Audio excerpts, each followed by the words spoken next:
Hey everyone, it's Scott Hansen from NFL Red Zone reminding you to watch Sports Ballers, the podcast that gets you caught up on everything Washington sports and beyond.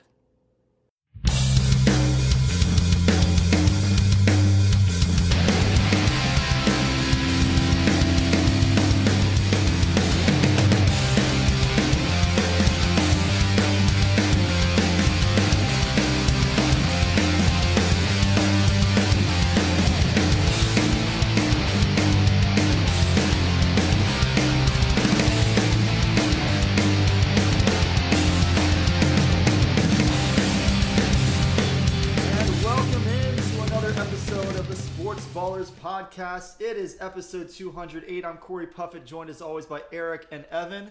And gentlemen, it is time. We are 24 hours, less than 24 hours away from football. A little more. 24 hours and 15 minutes away from football. Mm-hmm. We are so close. We are right on the doorstep. Cannot wait for this game tomorrow between the Bills and the Rams. Evan is going to come over. We're going to watch that. Eric found some other stuff to do that's going to keep him from watching it with us, which is disappointing. He needs to sort out his priorities. He does. He honestly. Really does. Eric, get it together. What are you doing? I'm going to have a great time tomorrow. You know, I don't know what we're going to have a better time tomorrow. Just saying. I don't believe you. I've watched a lot of football games, and they're great, but no. Just no. Well, be that as it may, we've got a great show tonight. We've got our 2022 NFL preview show. We're going to make our predictions for the season, division winners, playoff teams, award winners. We're going to get into our week one picks, our first set of predictions for the season, and we're doing that a little bit differently this year. We'll get to that later. But first, we do have a little bit of other stuff to talk about because last week we didn't really get a chance to get into anything but fantasy football. That was our one and only focus last week, which means that we've got quite a bit of baseball to catch up on. I'm going to get started because I'm hosting this week, and so it's my prerogative to talk about my Yankees. Aaron Judge tied Alex Rodriguez's Yankees record for right-handed home runs in a single season with 54 the other day. Yankees AL East lead, though, not really on a good trajectory. It's down to 4.5 games with 27 games left. That's probably changed because they did have a doubleheader today, and one of those games is certainly done by now.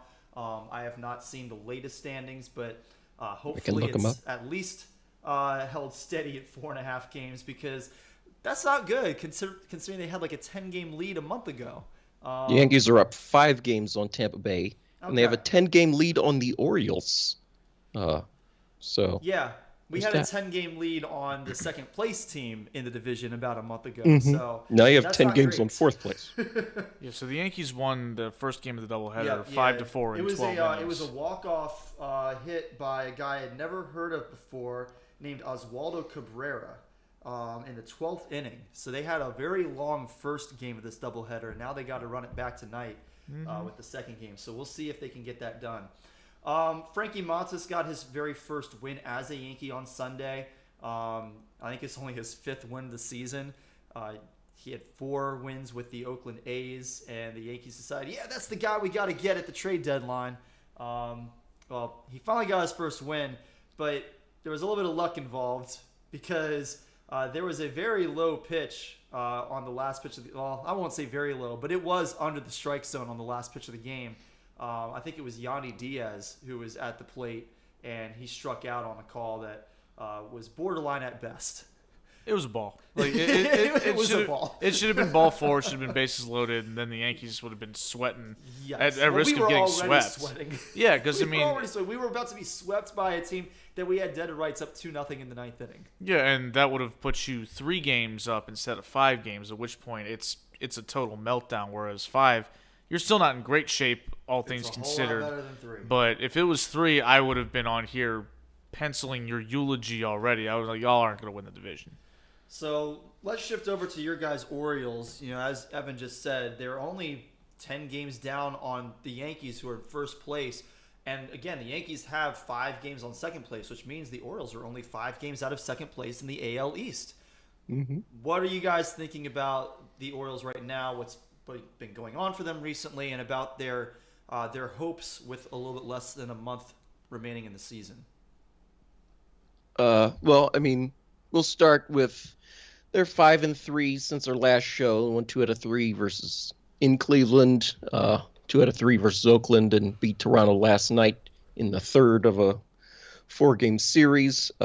Eric and I were at the classic doubleheader on Monday, which is just amazing. If you love baseball, you gotta love a classic doubleheader. Just 2 for the price of 1.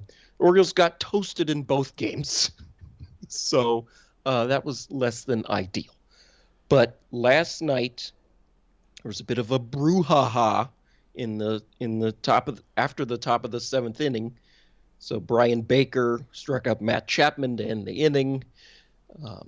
Baker gestured and looked at the Blue Jays dugout, and then a typical baseball fight ensued. There was a lot of pointing and puffing out of chests and looking mean at each other, and then nothing happened. The bullpens, as usual, were alerted that the pizza rolls are ready, and they came running in 400 feet to just have a little meeting, I guess.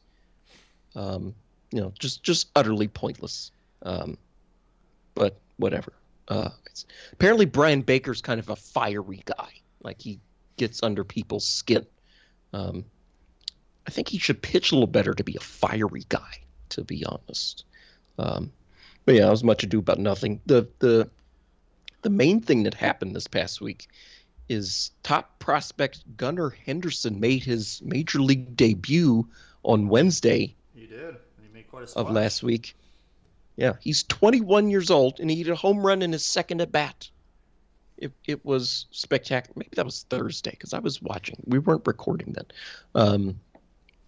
So he's batting .290, and the main issue that was cited with him not being called up was that he can't hit left-handed pitching. Well, he's 2 for 4 off of lefties, 2 doubles in his very short sample size in the majors against lefties. But that's still doing pretty good, I would say.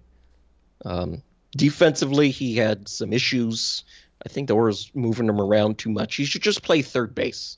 They had him at second on Monday. He's DHing tonight. He booted a couple balls at second that led to runs being scored. But, he wasn't the reason the Orioles lost both those games on Monday, because the Blue Jays scored plenty more runs after that. Yeah, it should be noted that the balls that he quote-unquote booted they didn't cost the Orioles outs. They cost them 2 outs, right? Like, they still managed to get 1 out, but the bobble on the one play and the mishandling of the transfer on the other cost them an opportunity for double plays, and there was a runner on third in both situations, so it cost them 2 runs. But I said this during the game. I said, okay, it's nice to turn double plays, and obviously you task your middle infield with handling that role, but if you're always in a situation where you have a runner on third with less than 2 outs and you need a double play to be turned to get out of the inning unscathed, you need to pitch better.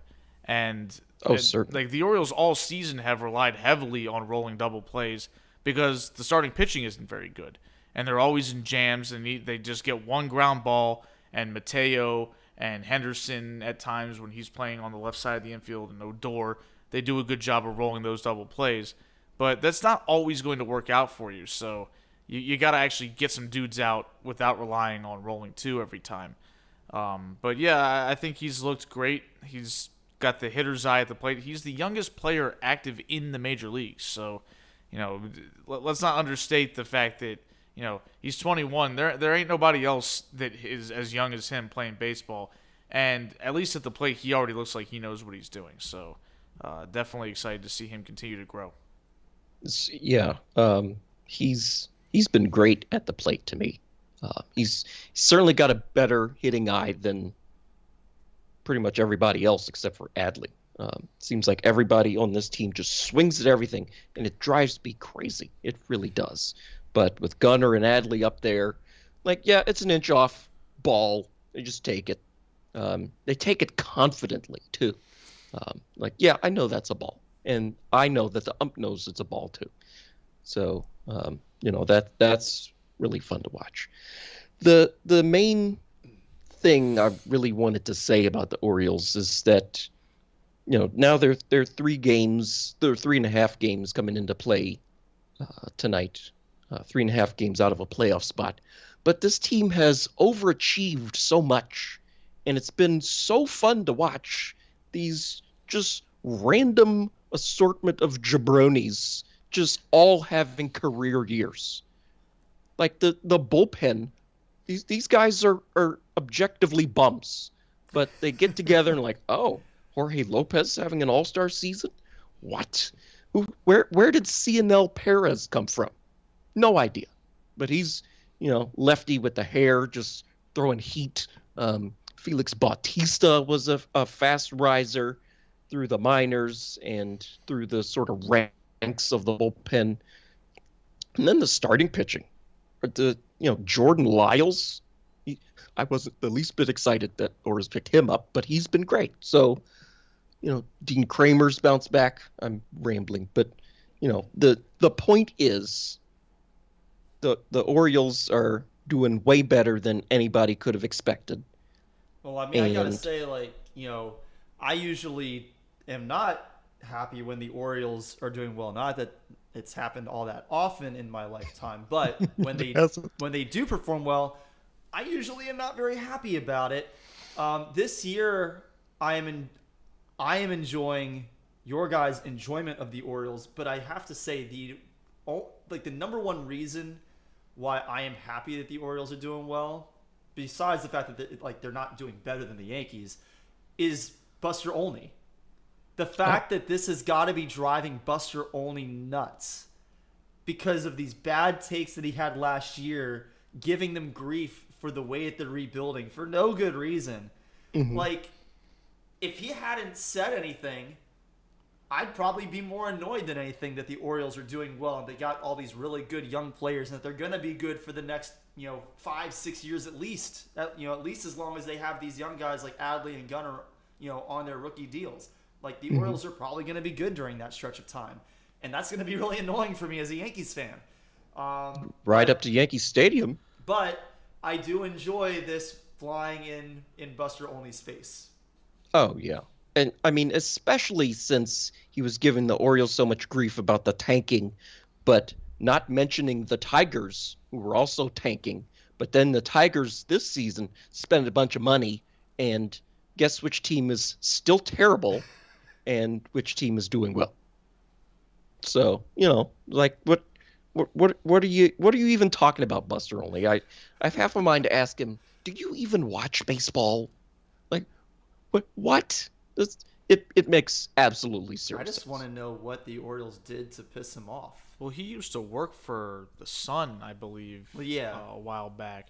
So he might have a little bit of personal beef because it's not like the Orioles are the first team to do a strip-it-down rebuild. In fact, we just watched the Nationals trade away a generational star with more than 2 years left of team control for a bunch of picks. And not a whole lot of whining about that as they also let Trey Turner leave, as they traded away Max Scherzer. They let Anthony Rendon leave, although that's turning out to be, in hindsight, a solid move given the fact that he can't stay healthy. And Bryce Harper's gone and won NL MVP. Mm-hmm. So I don't hear a whole lot of hooting and hollering about that, but the bottom line is that this team is inspiring good vibes from the fan base. Just because, not only are they playing well, but the guys that you want to see play well, the ones that really matter, like Adley Rutschman, he's playing great. He's already the best player on the team, and he's as likable as it gets, right? It's not like you have to worry about, is this guy going to be a never meet your heroes type? He feels like a guy, you meet him, you're going to be, okay, this guy's awesome. So glad to see that, and can't wait to see what comes next, even if they fall short this season, which it looks like they probably will, just because the Blue Jays have figured out that they're good and they should actually play like it. And then the Mariners have been given a charity playoff spot this year by virtue of the world's easiest schedule and a 6th playoff spot. So it's like Alabama versus the Citadel every night. Yeah. On the Mariners schedule. Yeah, it's an absolute joke. So they're going to get a freebie, get into the playoffs, and we'll see you in another 20 years because your franchise is inept and your fan base sucks. And that'll be the end of that. And then it'll be the Orioles' time, who actually deserve to be there. So Looking forward to the future, and I hope Orioles Twitter.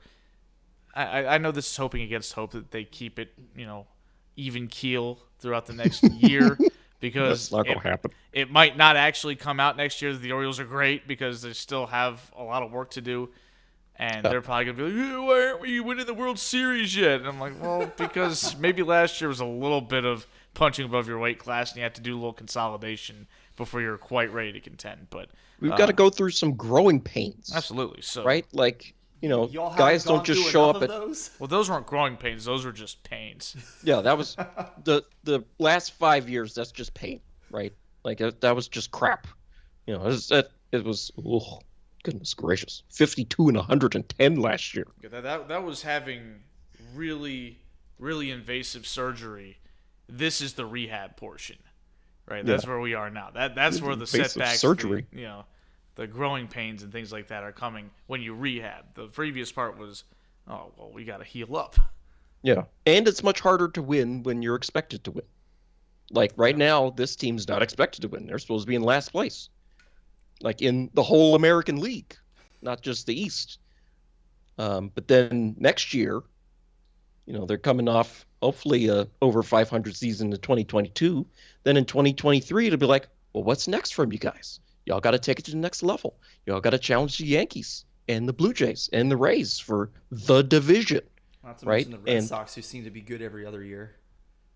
Oh, yeah, the Red Sox win the World Series or finish in last place. Those are the two things. Options. But, yeah, it's going to be harder to win next year, and that's not a bad problem to have. That means your team is good. Yep. So they got one more against Toronto, and they got 3 against Boston, and then 2 down in D.C. So Orioles got to win. That's the bottom line. Doesn't matter who they're playing. They just got to win, period. Yep. And I mean, the Boston series and the Washington series, those, should be 5 wins, you would think. I mean, Boston's not looking good at all, and the Nats don't look very good either. I would take 4 out of 5. Well, yeah, I mean, you can never count on a 5-0 stretch, but yeah, they should come away with a winning record over those 5 games. Yeah, absolutely. Evan and I are playing in the championship game this week of our fantasy baseball league. I was getting a little bit nervous in the middle part of last week, but wound up winning pretty handily against Corey Fronton and beat him by almost 60 points. I would have been sweating a little bit more if he had put Spencer Strider in his lineup last Thursday. He scored 20 points on his bench. Poor guy. Meanwhile, Evan, you managed to pull it off against Sam Martin, who was the runner-up in our league, lost to me in the championship last year. How are you feeling coming off of that one? I feel pretty good. My team is the just glad to be here kind of team. I was 8-0 and rolling. It sounds insane because when you 8 weeks into the season, you hadn't suffered a loss, and we're thinking, okay, well, he's about to run away with this title this year. Mm-hmm. Yeah, and then we hit some struggles, to say the very least.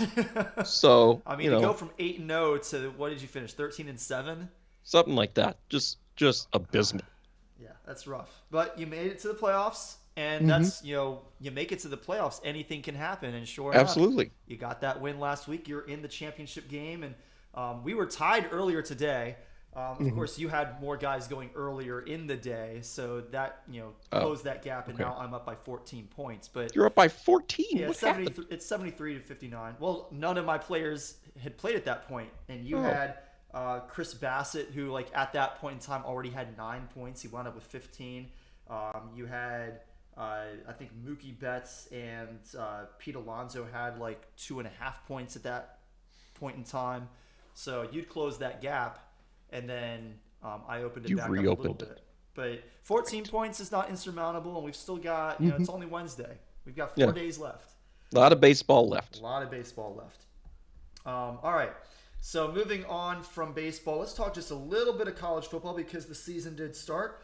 Got to talk a little bit about it. And Big Noon Saturday is Alabama at Texas. Eric, could you say it, please? Big Noon Saturday. There we go. There we go. We're going to need to make that a drop and use that on our show at some point. We should. Oh, yeah. I get myself one of those, one of those a soundboard. Yeah. Well, not Not a soundboard. I have a soundboard, but like one of the ones that actually you can program drops into. Yep. Maybe that's still called a soundboard. I don't know these things. I thought that was a soundboard. Maybe. I don't Anyway, yeah. What Eric said is this Saturday it's going to be number 1 Alabama at Texas, who is unranked. Any intrigue in this game? Like, does this even make sense as the big noon Saturday game? Like, It makes no sense as a big noon Saturday game. This game should be on 8 o'clock on should ABC. even be on at 8 o'clock? Should it be on like? Well, just because of the programs. The brands. Yeah, Well, Texas yeah, and Alabama. I mean, yeah, that's true. It is still Alabama. It is still Texas, even if it's not like Texas. Yeah, Texas is not back, but Yeah. it's still That- Texas. Yes. Yeah. That being said, the Tide's gonna roll. Oh yeah. More intriguing games. We've got games between ranked opponents. Number 24 Tennessee and number 17 Pitt are playing in Pittsburgh at 3:30 on ABC. I know Will Massimini will be tuning in for that game. Big Pittsburgh guy there. What do we think about this game? Pitt's coming off a Nothing. wild win in the backyard brawl against West Virginia last. I think it was on Thursday. Yeah. But other than that, not a whole lot to say about Tennessee's this one. gonna blow it. Right. Yeah, Tennessee's gonna be up 14 with 2 minutes left, and they'll give up a touchdown PAT. Fumble really- a snap, I feel like and I'm then not touchdown used to 2 seeing point. Tennessee ranked these days. I mean, yeah, they usually sometimes they start ranked and then they just suck and fall Sounds out. like that might be what's going on here. I mean, it's either they start ranked and they suck and fall out, or they just suck all year, and nobody even pays them any mind, which is probably what we should be doing now. Quick, George Kittle or Joe Burrow for fantasy? Rashawn is doing a draft. I mean, what round is it? I don't know, but quickly. I would say Burrow. I would say Burrow Yeah, too. that's my thought too.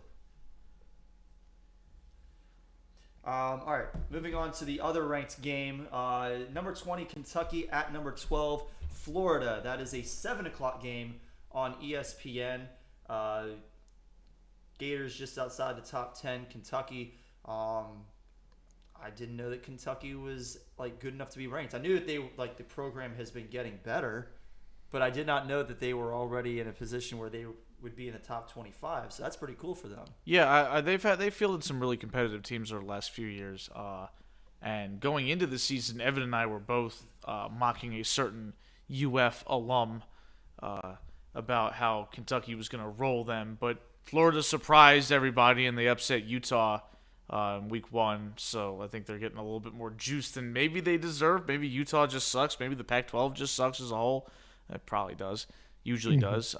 So we'll see. But this game is a lot more interesting now that Florida has a blue chip win early in the season than I thought it would be coming in. Yeah, I agree with that. Florida is probably a little overrated, and Kentucky should be the second best team in the SEC East.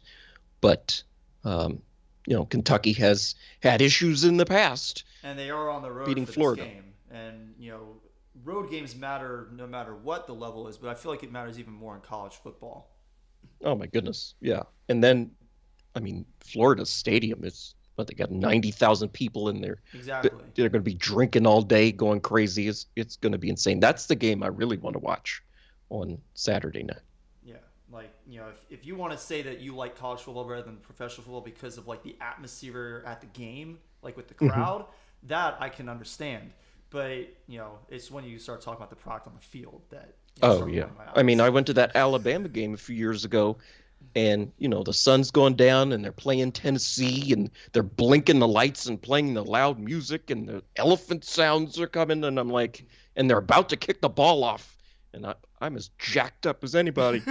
I'm about to run through a brick wall. And neither of these teams are teams that you have a rooting interest in. No, none whatsoever. And...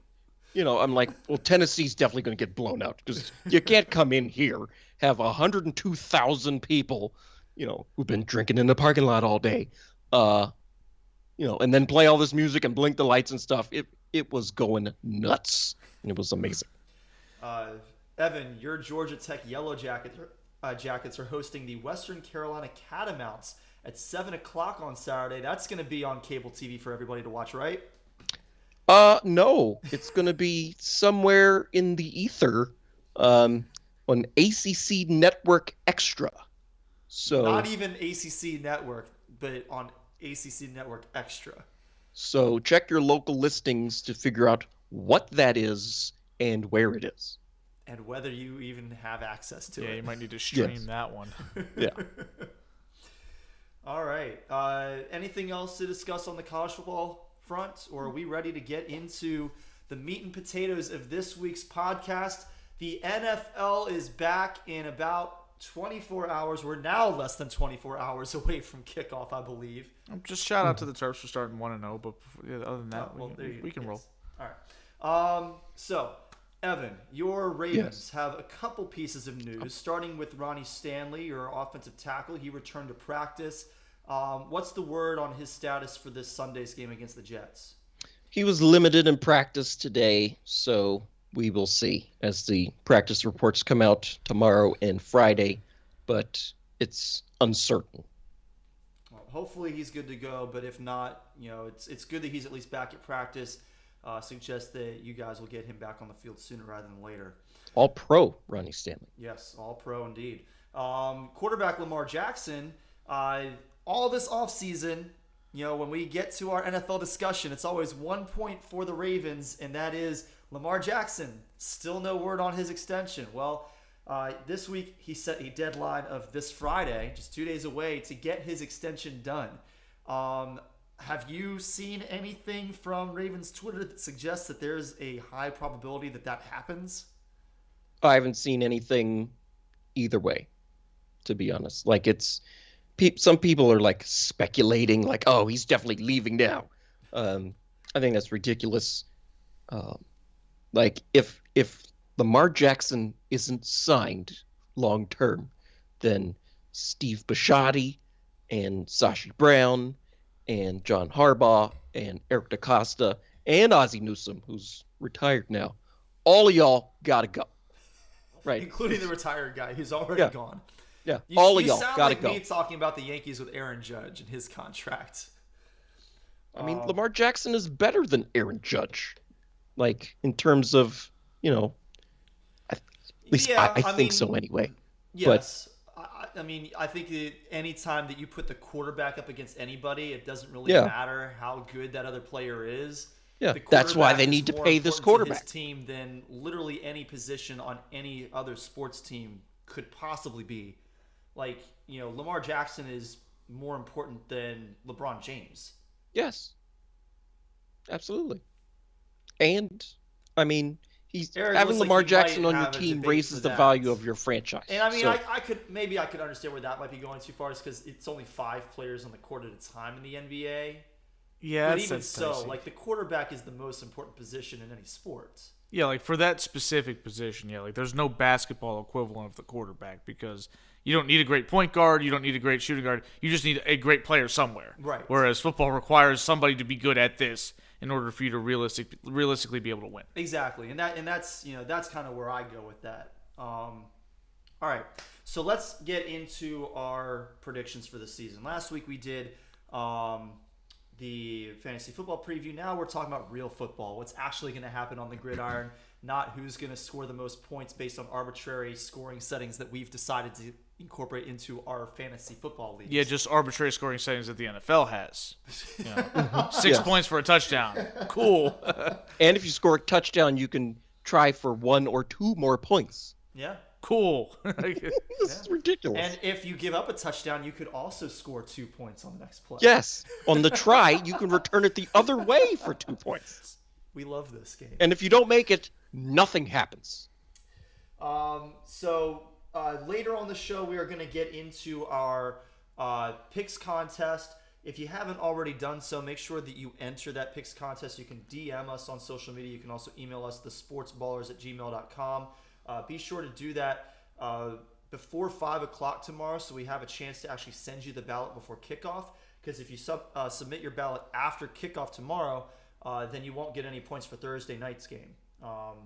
But we'll get more into that a little bit later. First, we're going to talk about the season as a whole. We'll start with some division by division standings predictions. We're not going to predict records and game by game through the season or anything like that. But I want to know, who do we think is going to finish in each spot within each of the NFL's 8 divisions this season? We'll start in the NFC, and I want to What, Evan? I mean, AFC comes first alphabetically. Well, yeah, That's but, all. if we always go alphabetical going forward, then we just always do the same thing. I want to switch it up a little bit. Okay. You know, Well, I have to scroll down my spreadsheet. Sometimes the kids whose last name starts with Z deserve to sit in the front row. Oh, okay. I don't think so, as someone whose name starts with A, but that's fine. I mean, I'm right in the middle no matter what. So yeah. All right, so let's start in the NFC. As I get a Charlie horse for my workout earlier today, my hamstring is locking up really badly and it hurts. We did hill circuits and I did 6 of them, and I did all of them at or under 3 minutes and 11 seconds. They were 900-meter hill circuits. I don't know what any of that means, but it sounds like it sucked. It was okay during. It sucks now, but all right, it's loosening up. Let's get into this. As I'm just writhing in agony. In the NFC East. East. Okay. Yes. Yeah, we'll still start with the East. I didn't want to go too backwards. Okay. In the NFC East, who do we have finishing in first place? Or actually, why don't we just run through the whole list, and then we can talk a little bit about why we think that the order is going to be what it is. Evan, why don't you go first? What's your order for the NFC East? All right, I'll do 4-1 to add a little intrigue. So last place, the Washington Commanders. Y'all can forget it. Third place, New York Giants. Y'all can also forget it. Second place, Dallas Cowboys. Y'all can forget it. Spoiler alert for my wild card teams. So the champion is the Philadelphia Eagles. All right. Okay. Eric, what do you got? Close to the same, but swap the Giants and the team. I think that Commanders are a little bit better than the Giants, but doesn't make a difference. Neither one of them is making the playoffs. Yeah, and I've got the same as Eric. I've got Eagles 1, Cowboys 2, Commanders 3, Giants 4. The Commanders were better than the Giants last year. I don't think that either team got significantly better or significantly worse than they were last year. Both teams were train wrecks last year, but I didn't see anything that would suggest that they flip-flop positions this season. I think the Giants, ought to be, if they aren't already, they ought to be the favorites to be the number 1 overall pick next season.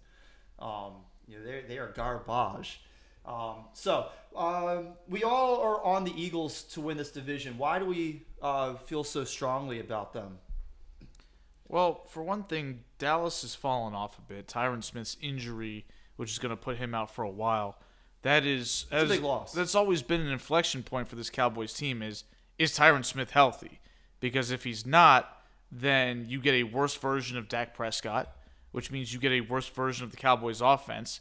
And that's really all the Cowboys have to boast is their offense. So they're not really a good defensive team as far as I'm concerned. They might not be bad, but they're not good on that side of the ball. I think their defense will be a little bit better than it was last year. And, Micah Parsons is going to make that second-year leap, I think. I mean, he was already really good incredible last year. And I think that he's only going to get better this year. So, I disagree that the defense is not worth keying in on and giving them a little bit of credit. However, I do agree the offense is going to fall off a bit, and that's going to put more pressure on the defense, and it's going to lead to more situations where the defense is getting worn down late in games and unable to close things out.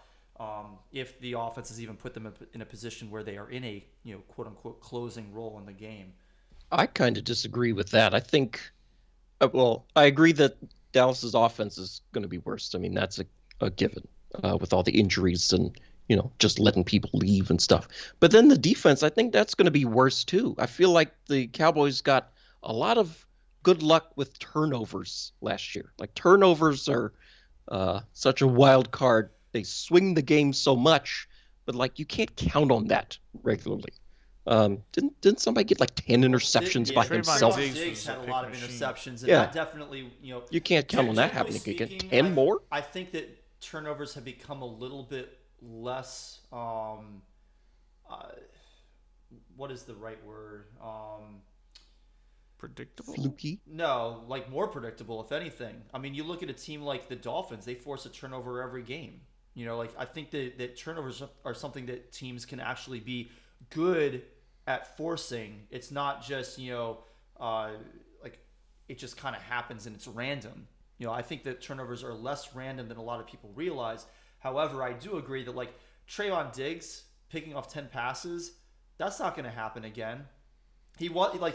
I mean, I guess it possibly could be because it's not like he actually was that good of a defender last year, and so quarterbacks may continue to throw to him, and he does have the skills to catch passes that actually like within his catch radius. Like he's got good hands, but he's also going to continue to give up a lot of big plays like he did last year. Like those 10 interceptions, like that's great, but that was one of those rare circumstances where picking off a lot of passes doesn't actually indicate that you're a good player.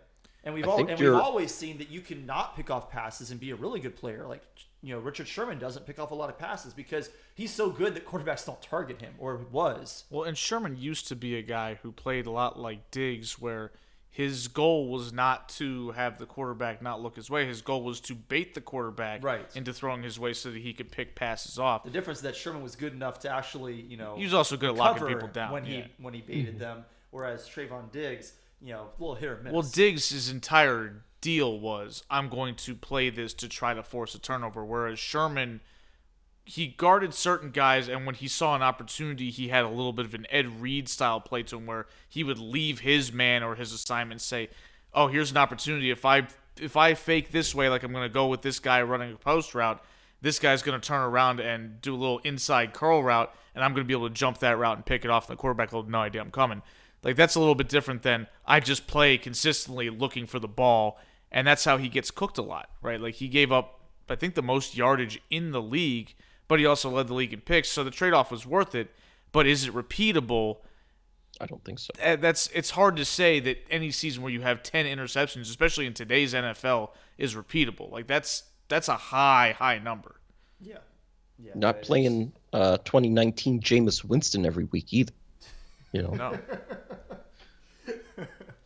All right. I don't think we talked about the Eagles we've not enough. talked about the Eagles, so we said the Eagles are going to win the division, right? And here's all the reasons why the Cowboys suck. Well, and maybe our reason for picking the Eagles purely is because we don't believe in the Cowboys, but it's a big part of it. Let's talk about the Eagles a little bit and what we think about them. Obviously, Jalen Hurts, you hope is going to take another step forward this year. You always want to see quarterbacks get better as they mature into the game. Devontae Smith is going to be a year better this year, and he stepped up pretty well last year. I thought he was pretty good. They picked up A.J. Brown. That's a huge acquisition for their passing game if they can actually utilize the passing game and get it going. Dallas Goedert is still there. He's been really efficient at the tight end position for them. Still a lot of question marks at the running back position because Miles Sanders, as many flashes as he has shown at times in his career, has never been able to remain consistently good or consistently healthy. That's been a huge issue for them. It also didn't help that Nick Sirianni took like 8 weeks to figure out how to use him, and then he got hurt. So like it was like, because as someone who had Miles Sanders on my fantasy team, I was like, this guy does well when he gets touches, but he doesn't get any touches. And then finally they started giving him touches. I was like, sweet, this is what I was hoping for all year. Oh, by the way, he sprained his ankle. He's going to be out 6 weeks. I'm like, oh, okay, well, thanks. Right. But anyway, I like the Eagles because like their roster outside of the quarterback position is, in my opinion, like top 5 in the league. Like, they've got good defensive players. They've built that offense to give Jalen Hurts every opportunity to succeed. We talk about this on draft day when they traded for A.J. Brown. This is a go-for-it move where it's like Jalen Hurts entering year 3 has shown some signs that he can be effective, but also, in my opinion, still hasn't shown the traits required to solidify himself as a no-doubt-about-it franchise quarterback. But this is his best chance to prove it because it was hard to really say, oh, he can't do it when he's thrown to Jalen Reagor. I mean, that's just totally unfair to say, oh, yeah. Or Nelson Aguilar. Yeah, or Nelson Aguilar, too. Like, any of those guys. Like, that name is coming back in the group chat this week, I'm sure, at some point. It was already there because we love the guy. Well, yeah, like, he's great. We love using that. But anyway, yeah, like, this is his opportunity to show, yeah, I can be that guy. And if he does, then good for him. Because, I mean, as much as I've knocked Jalen Hurts, I did last year on this show, I like Jalen Hurts a lot. Like, I think he's a good guy. I was happy to see him succeed when he left Alabama, went to Oklahoma, and really had an excellent season, which is why he got drafted. And he was a second-round pick. He's played respectably when he's been out there, even despite maybe some limitations. And now it's a question of, can he overcome those limitations, and can he take advantage of a pretty good opportunity here? I think that the answer is mostly yeah. I think he'll do okay, and I think this team will win the division because it's the one good team out of a bucket of crap. So, if he exceeds my expectations, this team could be a lot more than just a division winner. But we'll see. Yeah, no, I agree with that. Either of you guys itching to add anything about the Commanders or the Giants? No. Not really, no. Only thing I'll say is it was good seeing on Hard Knocks the Giants giving Khalil Pimpleton an opportunity as a practice squad wide receiver. I really enjoyed it. Watch Hard Knocks, Evan. I don't have HBO. Get HBO Max. I got- don't know what to I tell don't you. have that HBO either. Max is better than Netflix these days. I've You got should the have Max. that. The Max is good stuff. Anyway, it was good to see him get an opportunity with the Giants on the practice squad on last night's episode. Moving on to the NFC North. Eric, your order. All right, so since we've started this, we're just going to continue it. I'm going to go from bottom up.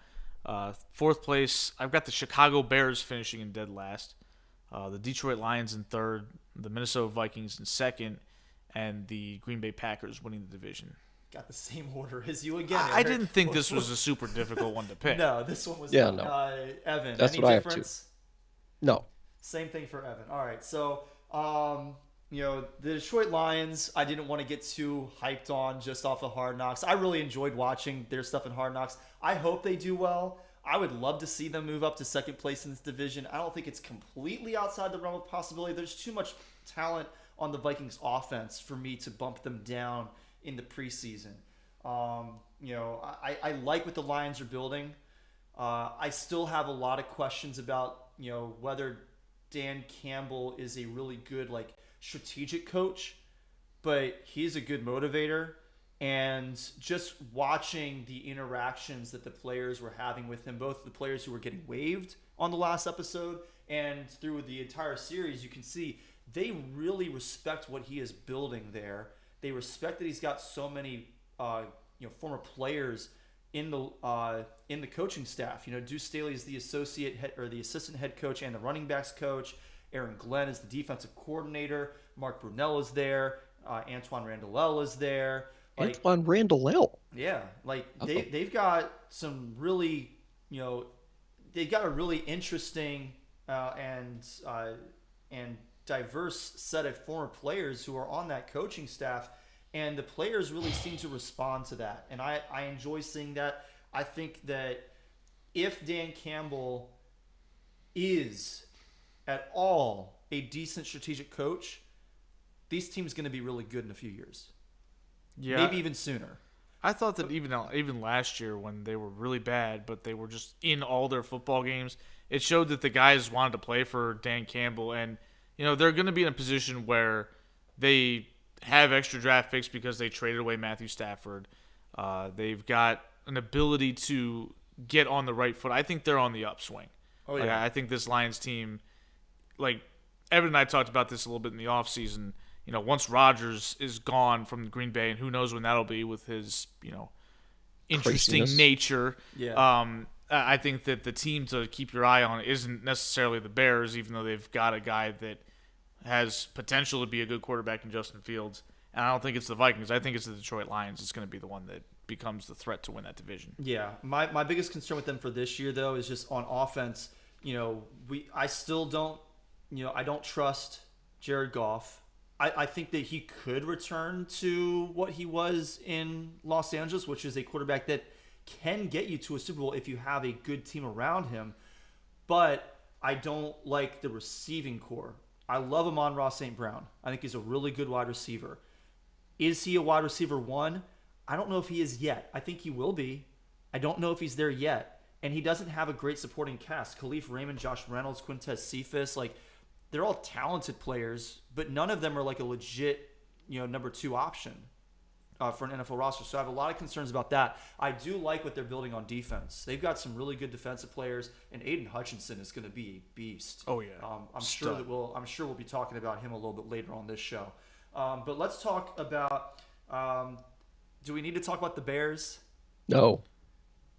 I Ugh. mean, just the shameful nature of the Bears makes me want to at least call them out for 30 seconds real quick.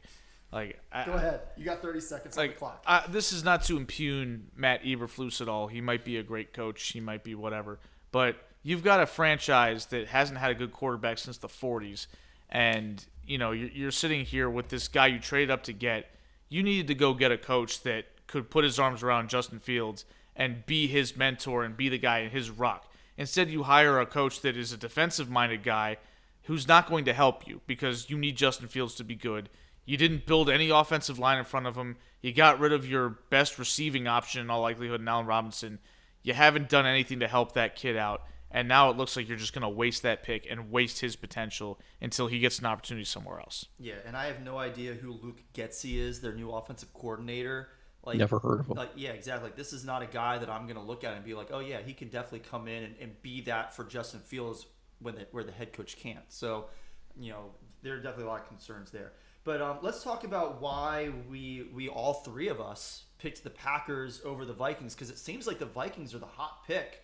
If you look at, I think Good Morning Football tweeted out all of their hosts' predictions for each division. I think all of them had the Vikings winning this division. A lot of people We've have all been got the gassing Packers. them, yeah. I mean, Aaron Rodgers, Kirk Cousins. I don't really Well, think Evan it might comes down to... might have something to say about that. I think Evan thinks that Kirk Cousins is better than Aaron Rodgers. No, he doesn't. I don't think that. No. He doesn't think I that. mean, fantasy football and reality football are different, right? I mean, my sense of the Vikings is that they're a lot more hacked than cattle. We've been over that metaphor a few times. Like, they're flashy and stuff, and they have Justin Jefferson, who's going to be doing the gritty, and Kirk Cousins is going to throw for 8,000 yards, and they have this new coach and stuff. But that doesn't mean they're going to win, right? Like, it doesn't matter how many yards you gain if you give up just as many. So I don't trust the Vikings as far as I can throw them, to be honest. I think they could win this week hosting the Packers, but if they go play outside, they're not going to win. If they make the playoffs, Cousins is going to turn into a pumpkin. If they have a primetime game, Cousins is going to turn into a pumpkin. So, you can't count on them. Yeah. And I think the Packers with Rodgers, they're much less volatile. Yeah, I think that the Vikings overall probably have the better offense, at least entering the season. Justin Jefferson is a top 5 NFL wide receiver right now, and I don't think he's number 5 out of that group. Or 4 or 3. Adam Thielen is a little bit over the hill, but still an effective wide receiver too. I think that Irv Smith Jr. is going to be a solid tight end this year. Dalvin Cook is really good, and Alexander Mattison is a solid backup for him. He's done well when Dalvin is out with injuries, and he's done well when he's just being used to give Dalvin a couple of reps off in the middle of a game. My biggest concern with the Vikings is at the quarterback position. I don't trust Kirk Cousins on a week-to-week basis to be consistent, and with the defense, particularly with a new head coach. That defense is going to look quite a bit different than it has in the past, and the defense was already starting to tail off a little bit over the past 2 seasons. 2 seasons ago, it was still pretty effective. Last season, it really wasn't that good. That's why they fired Zimmer. Right, and that was a big part of why they fired Zimmer. But the Packers, on the other hand, I think that they're going to have a lot of growing pains offensively early in the year. Aaron Rodgers is going to have to get used to not having Devontae Adams or Marquez Valdes-Scantling. They've both moved on to new teams in the AFC West. Alan Lazard is now the de facto number 1 receiver, at least for now, in that offense. Even Equanimous St. Brown is not with them anymore. And while he was never... Where did he go? He is with... I forget is which he on team. Cleveland? No, I don't think he's with Cleveland, but I don't remember off the top of my head which team he's with. Equanimous St. Brown. Yeah. In any case, he was a guy who was very rarely on the field for them, but at least, he and Aaron Rodgers had worked together before. He does have Randall Cobb, who used to be a part of this offense, but he's old now. Like, how effective is he going to be if he's the number 2 wide receiver for your team? Robert Tonyan had a couple of really good games 2 years ago, and everybody thought that he was going to be the next big thing at tight end. Last year, he kind of disappeared. Well, he tore his ACL, so that didn't help. Yeah. But even before he tore it, he wasn't really coming out of the gate swinging or anything. So, he was only fantasy relevant because he kept scoring a bunch of touchdowns, but Yeah. he wasn't getting catches and yards. Right. The running back position, that's going to be solid. Aaron Jones is still going to be a valuable running back, and A.J. Dillon last year was very good. I don't see any reason. I think that A.J. Dillon is going to take over that backfield sooner rather than later. But the two of them are still going to be a really effective 1-2 punch. That is what's going to help to stabilize this offense. If you've got Aaron Rodgers on your fantasy team, you might be in for a little bit of pain this season, because I think that this is going to turn into a bit of a run-first offense in a lot of ways, because it's going to have to, I think. But the other thing that I think gives the Packers an edge, or the thing that I think gives the Packers an edge, is the defense. The Packers have really emphasized building up that defense, and I think they've done so effectively. I think that this is going to be a top 5 defensive unit, maybe even a top 3 defensive unit in the NFL this season. I agree with that as well. Equinemius St. Brown is on the Chicago Bears. Yes. Yep. Equinemius Tristan Emotep J. St. Brown is a Bear. Yes. That is a mouthful. I like that name. That's cool. That's a really good name. It is. Whoever is, parents of the St. Browns did an excellent job. Well, naming their kids. father, Miriam Brown and John Brown their are his father, parents. John Brown, is a 2-time Mr. Universe, winner. What is that? So Bodybuilding. Okay. Because I know Miss Universe is a beauty pageant. Yeah, no, this is bodybuilding. So I was gonna say, is this a male beauty pageant? Is he male I model guess of it the could year? that's potentially the also be Bachelorette. Derek Zoolander or something here. Yeah. But yeah, the thing is, I feel like the Packers are shifting their act to a run-first offense and a defense-oriented team, and I think that their job, they're kind of doing what we saw the Patriots do with Brady a little bit sometimes when they didn't have the wide receiver talent. Is they said, okay, well, we'll make sure the running game is strong and the defense is pretty good, and we'll have our legendary quarterback figure out the rest, because that's what he does.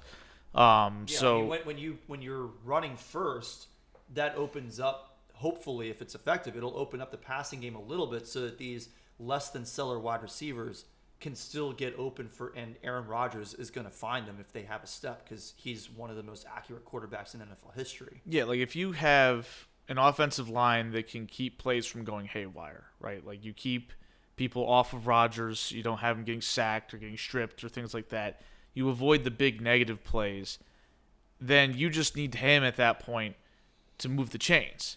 You don't need him to be throwing bombs to Devontae Adams downfield, because Devontae Adams isn't here no more. So you're going to have to, find another way to do it. But Aaron Rodgers should be able to do it, right?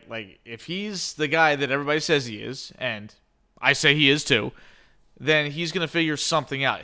Like you said, Corey, his production's not going to be the same. There's a reason why I drafted him as my backup quarterback in my other fantasy league, is because while I certainly think he's a much better quarterback than Dak Prescott, he's not going to be throwing nearly as much and not going to be shooting for the end zone nearly as much as he usually is. It's just a different dynamic for the team, but at the same time, the quarterback is still the most critical piece on the field and impacts winning more than anybody else, even in a system like that. And Rodgers is a Hall of Famer for a reason. He's a 2-time reigning MVP for a reason, whereas Kirk Cousins is not even close to any of those things. So who am I going to rely on more? I'm going to trust Rodgers even if I'm using him less, whereas Kirk Cousins got to be used all the time, which means that's every opportunity for him to be Kirk Cousins, and that's not a good thing. No. NFC South. I'm going to go with third place, second place, and fourth and first. No, I'm just kidding. Come on. My fourth place team in the NFC South is the Atlanta Falcons. In third, I got the Carolina Panthers. My runner-up for the division title is going to be the Saints, and I got the Buccaneers winning it. Evan, who you got? Oh, all right. I've got the Falcons in fourth, Panthers in third, Tampa Bay Buccaneers in second, and the New Orleans Saints in first. Okay. What about you, Eric? Same as you, Corey. I've still got the Bucks Jeez. winning. Oh, like the thing is, I thought about maybe because I think the Panthers are going to be. I think people are kind of hoping the Panthers are better because it'll be a more interesting story with Baker going there and things like that. But the team still isn't that good, and Matt Rule is a bum. Like that guy's a complete idiot. He's going to get fired. I should pick him for Coach of the Year just so he gets fired for the sake of all of us.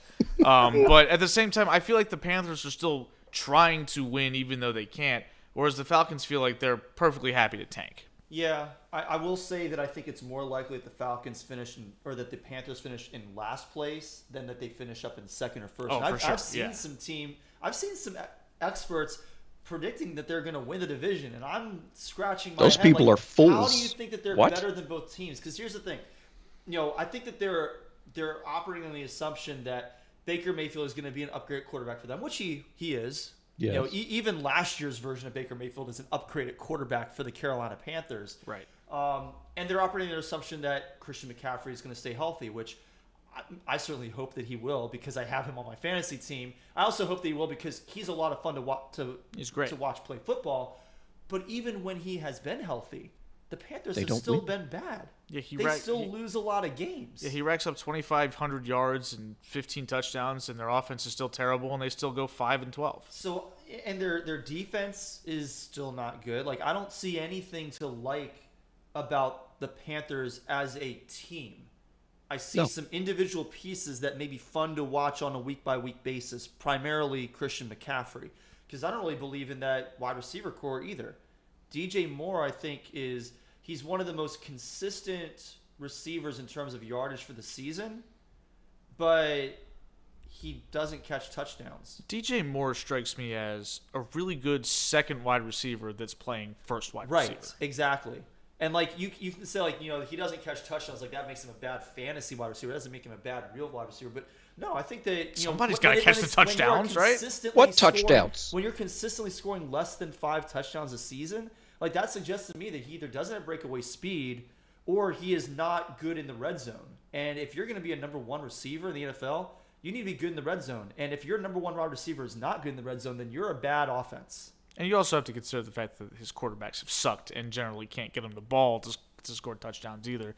So you get the yardage because just the volume of you got to throw it to somebody, but the offense doesn't stay on the field, doesn't move the chains, and on the occasions they do. The second wide receivers are getting touchdowns, which to me said. And look, like you just said, DJ Moore is probably a really good second wide receiver who's being forced into a position that he really shouldn't be in. If he was playing second wide receiver, he'd be catching a lot of touchdowns because he'd be playing a different role that is more suited to his ability. Or even if he wasn't, you wouldn't care. But they're not going out and getting anybody to put opposite him in that role. So, he's forced to play it.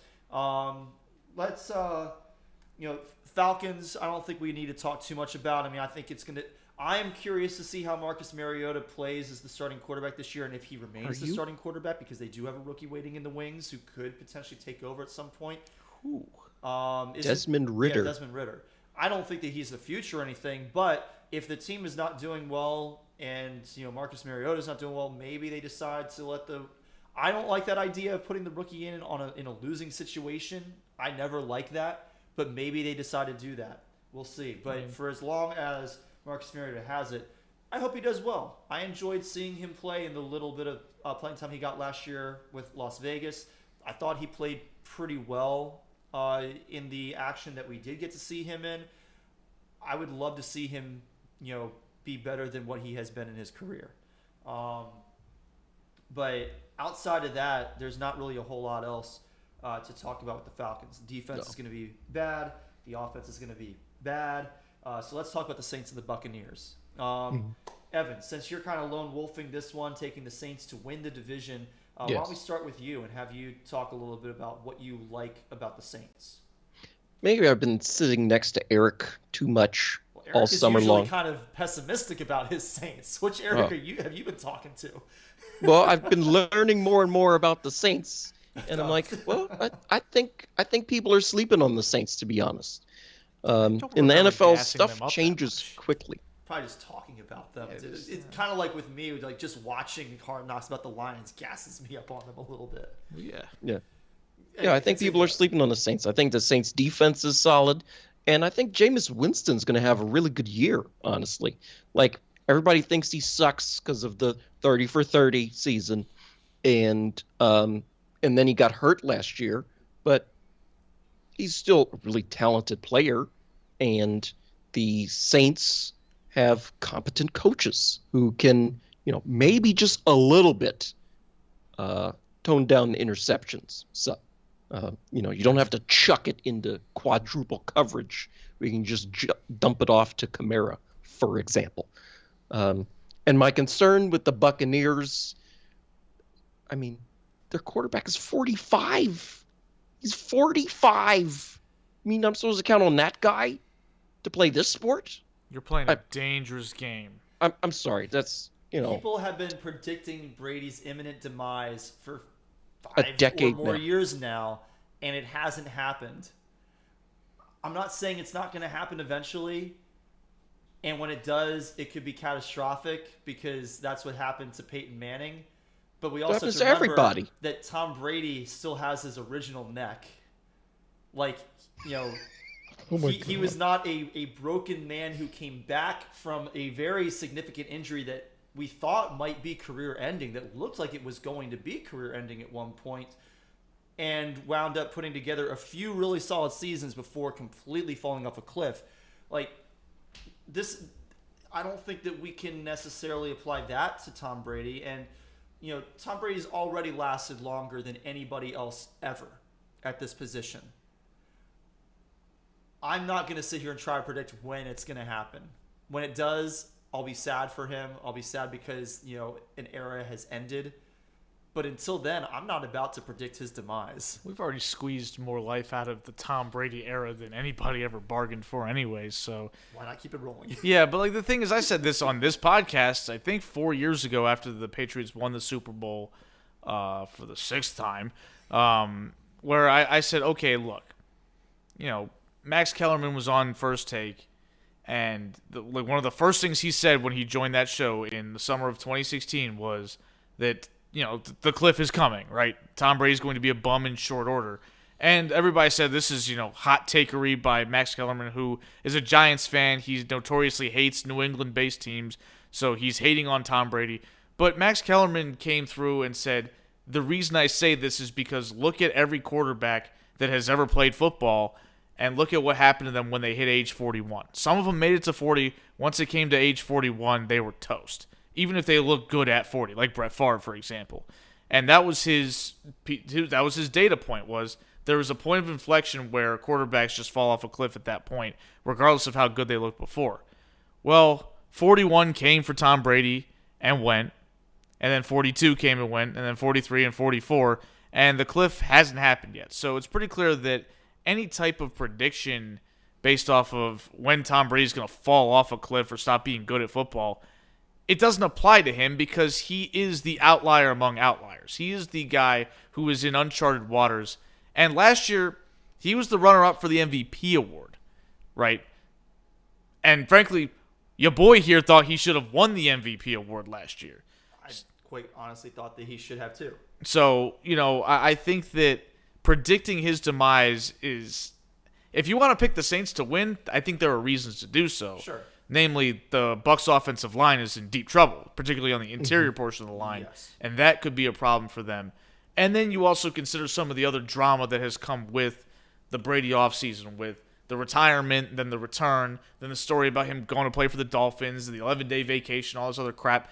If you want to believe that this team isn't all the way in, like they're not fully committed to the idea that they can win the Super Bowl, that's one thing. But I'm not going to be the guy that says they're going to lose to the Saints because Tom Brady is going to fall apart and Jameis Winston's going to be great. Like, those are two things that haven't really existed ever. So, I'll believe they've it when I see existed it. when these two teams have played each other in the that's- regular season anyway. that's 2 out Still of waiting 17 on Tampa games. Bay to score a point. Yeah, but Tampa Bay has been better in the other 15 games that they're not playing against each other.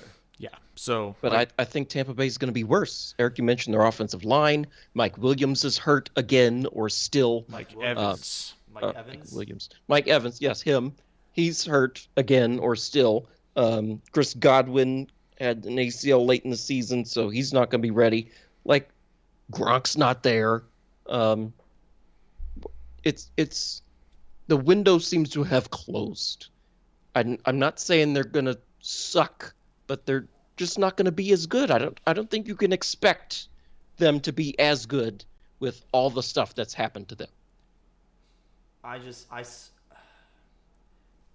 still believe in Tom Brady and that coaching staff being able to figure it out. They also got a new coach, right?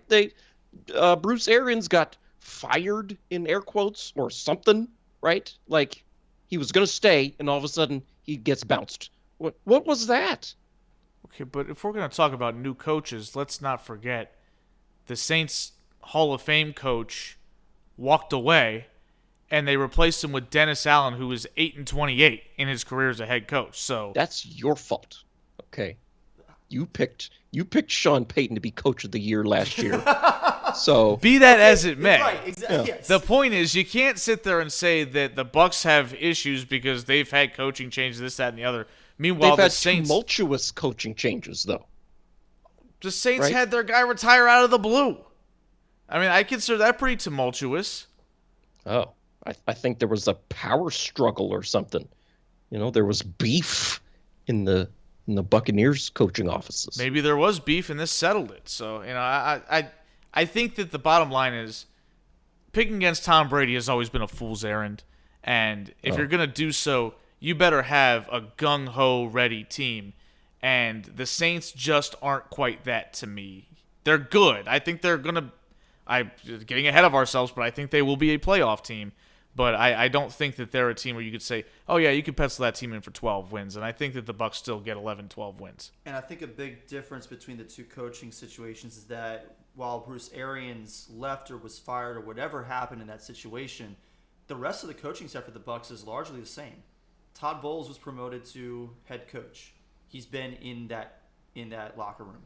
Byron Leftwich is still the offensive coordinator. Harold Goodwin is the assistant head coach, run game coordinator. He's entering his 4th season with the Buccaneers. Like, there is stability on the coaching staff. There is familiarity between the coaches and the players that does not exist at the same level for the Saints. I think that the other thing to keep in mind here is that while the Saints defense is probably right now better than the Buccaneers defense, I don't think that it's like this huge, enormous gap. The Buccaneers still have a pretty good defense. Offensively, I do have some concerns about the Saints. Jameis Winston, I hope that he has a great year this year. I want so badly for Jameis to be a really good quarterback. He hasn't been a really good quarterback. He's been a good quarterback. He's been a serviceable quarterback to this point in his career. But he's never been a really good quarterback. And I'm not going to bet on him becoming that this year, especially when we still don't know what's going on with Michael Thomas. How healthy is he? And if he does get on the field this year, which last year entering the season, we thought he was going to get on the field at some point. And did he even play a game? Nope. Never showed up. Is he going to show up this year? And if he does, is he going to even bear a resemblance to the Michael Thomas that led the NFL in catches and receiving yards a few years ago? I don't know. Chris Olave, I think he's going to be a stud. I think he's going to be a pretty good wide receiver in the NFL. But how many rookie wide receivers come in and are really, really good? We've seen it recently, a couple times. Jamar Chase, Justin Jefferson. But Odell. Usually you don't see guys get really, really good until at least halfway into the season, like your boy Odell Beckham that you just mentioned, Evan. It doesn't usually happen right off the bat. Are we willing to bet that Chris Olave, out of all of the good wide receivers who were drafted in the first round this year, that he is going to be the guy who is going to be the Justin Jefferson or Jamar Chase, if there even is one of those guys this year in the NFL? Just because it's happened the last couple of years doesn't mean that that's a trend. Mm-hmm. That's still a rarity. So, I think that he's going to be really good. I think that he's going to be excellent within. I think that this is the perfect offense for his skill set. That does not mean that he is going to step in and day one be, super effective and be a game changer for them. So I have some concerns on that front. The there is more stability on the Buccaneers side than the Saints right now. And for that reason, I think that the Bucs are still slightly ahead. I think it's going to come down to a game, 2 at the very most. But I think there is going to be I think that the Bucs are going to win that division. Let's go ahead and move on to the NFC West. And Evan, I'll come back to you. Why don't you run through your 4-1? All right, got Seahawks, Cardinals, 49ers, and Rams. The Seahawks are an unmitigated disaster. Like they're bad at every position that's not DK Metcalf. There's nothing here. Tyler Lockett was only good, at least fantasy-wise, because him and Russell Wilson had a sort of magical connection between the two of them. And he gone. So and that magical connection usually only lasted for like half a year the last 2 yeah. years. Yeah, if you got it on the right week. The season. Eric, why don't you run us through your 4? Same as Evan? Yeah. So I actually flip-flopped the 49ers and the Rams at the top. I think the 49ers are going to win that division. So, but other than that, yeah, Seahawks last, Cardinals third, Rams second. I don't think we really need to talk about the Seahawks any more than what Evan just did. I think he pretty much covered it. Yep. The Cardinals, I just don't trust. It's I think that they're the Cardinals for the last 2 seasons, they've been really good in the first half of the season and they fall off. Well, now their number 1 wide receiver, DeAndre Hopkins, is suspended for the first 6 games of the season. He's going to be gone for virtually the whole first half of the season. So the good part of their season, they're going to be missing one of their best players. That's not good. Oh, but they've got Hollywood and they're going to Brown be relying on Hollywood Brown, which is also not good. Yeah, it's totally going to fix everything, right, with his drops. Yeah. So yeah, I mean, I think it comes down to the Rams and the 49ers. So I guess since I'm lone wolfing this one, I'll defend my pick of the 49ers. Part of it comes down to just the Super Bowl hangover. I think that typically is a real thing. I think it's really difficult to run back and be as good of a team and run away with a division, particularly when you have a pretty good other team in that division to compete with. Part of it is the 49ers. Their defense is going to be really, really good this year. Absolutely. I think they're going to be the number 1 defense when all is said and done this season. There's a couple other defenses that are in that mix that could unseat them, but this is the team that I think is going to be number 1 at the end of the year. Their offense can't get any worse than it was with Jimmy Garoppolo under center, because they've got, all the other players are still there. And Jimmy Garoppolo, I'm not going to say it's impossible to downgrade from Jimmy Garoppolo, but as much as I don't really believe in Trey Lance, he's certainly not a downgrade from Jimmy Garoppolo. If anything, he probably has a higher floor because he's a little more mobile. He can also run with the ball. So if he knows how to make good decisions and not force passes, he's already and not to say that Jimmy Garoppolo was a guy who forced passes all the time, but then he takes sacks, right? He was either throwing to a wide open guy or he was taking a sack, and it was almost 50-50 which was going to happen on any given play when he was dropping back. Whereas Trey Lance, if a guy's covered and he doesn't throw it, he's not necessarily going to go down in the backfield. So already the offense is better. Deebo Samuel is going to be amazing this year. Hopefully Elijah Mitchell can stay healthy. We don't see a lot of 49ers running backs stay healthy these days, but hopefully he can do it because he's really good. Brandon Ayuk kind of was nowhere to be found for the first half of the last season, but then he came alive. I think that we're going to see more of what we saw in the second half of last season, all of this season from him. He's too talented to just disappear for games at a time on a regular basis.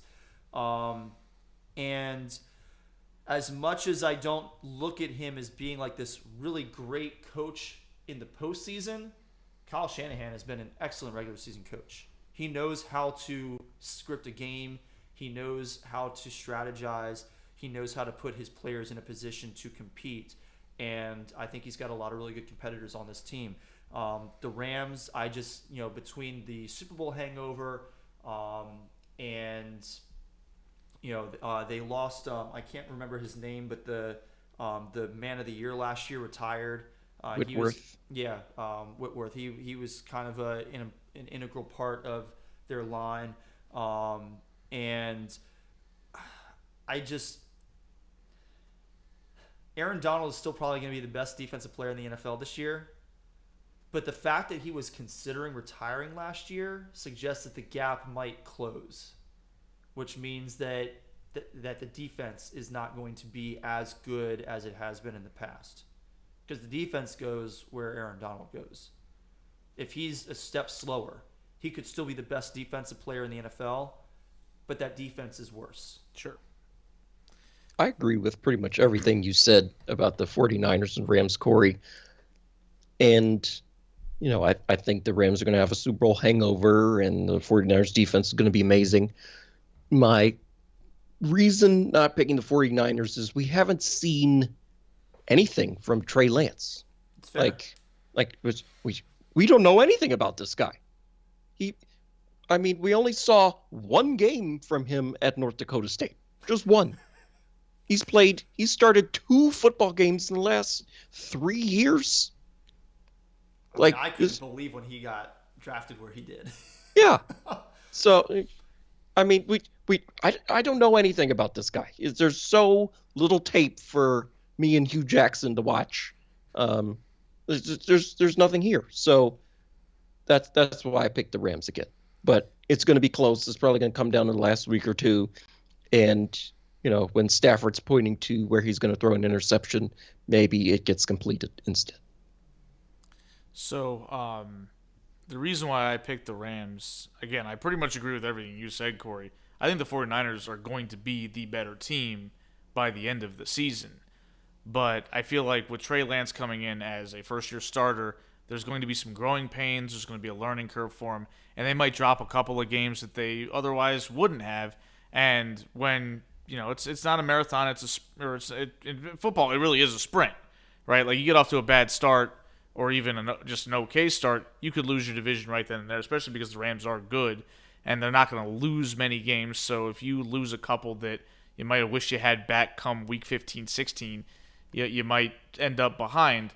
But I think if and or when either Trey Lance figures it out or Kyle Shanahan figures out how to best use him, or hell, if Kyle Shanahan says, well, this guy sucks, and he goes back to Jimmy Garoppolo, who we know sucks, but, we've seen him at least suck not quite enough to cost them playoff games all the time. At that point, they could get back to the Super Bowl that way. So, I think that towards the end of the year, you're going to be saying, okay, maybe the Rams still won the division. Maybe they did. Maybe the 49ers ended up taking it. But I don't think there's going to be any doubt in my mind who the better team is, barring some type of injuries or just a colossal failure of both quarterbacks for the 49ers, because roster-wise, I think they're better. The gap is what they have at the quarterback position, where Matthew Stafford is a very good quarterback, and Trey Lance, as far as we know, is nothing. We have no concept of what he can be or what he will be. So that remains to be seen, but I'm not going to simply say he's going to go in there week 1 and be awesome or even okay. I'm going to assume there's going to be some struggles to come along with it, so that's why I'm riding with the Rams to win the division. Okay.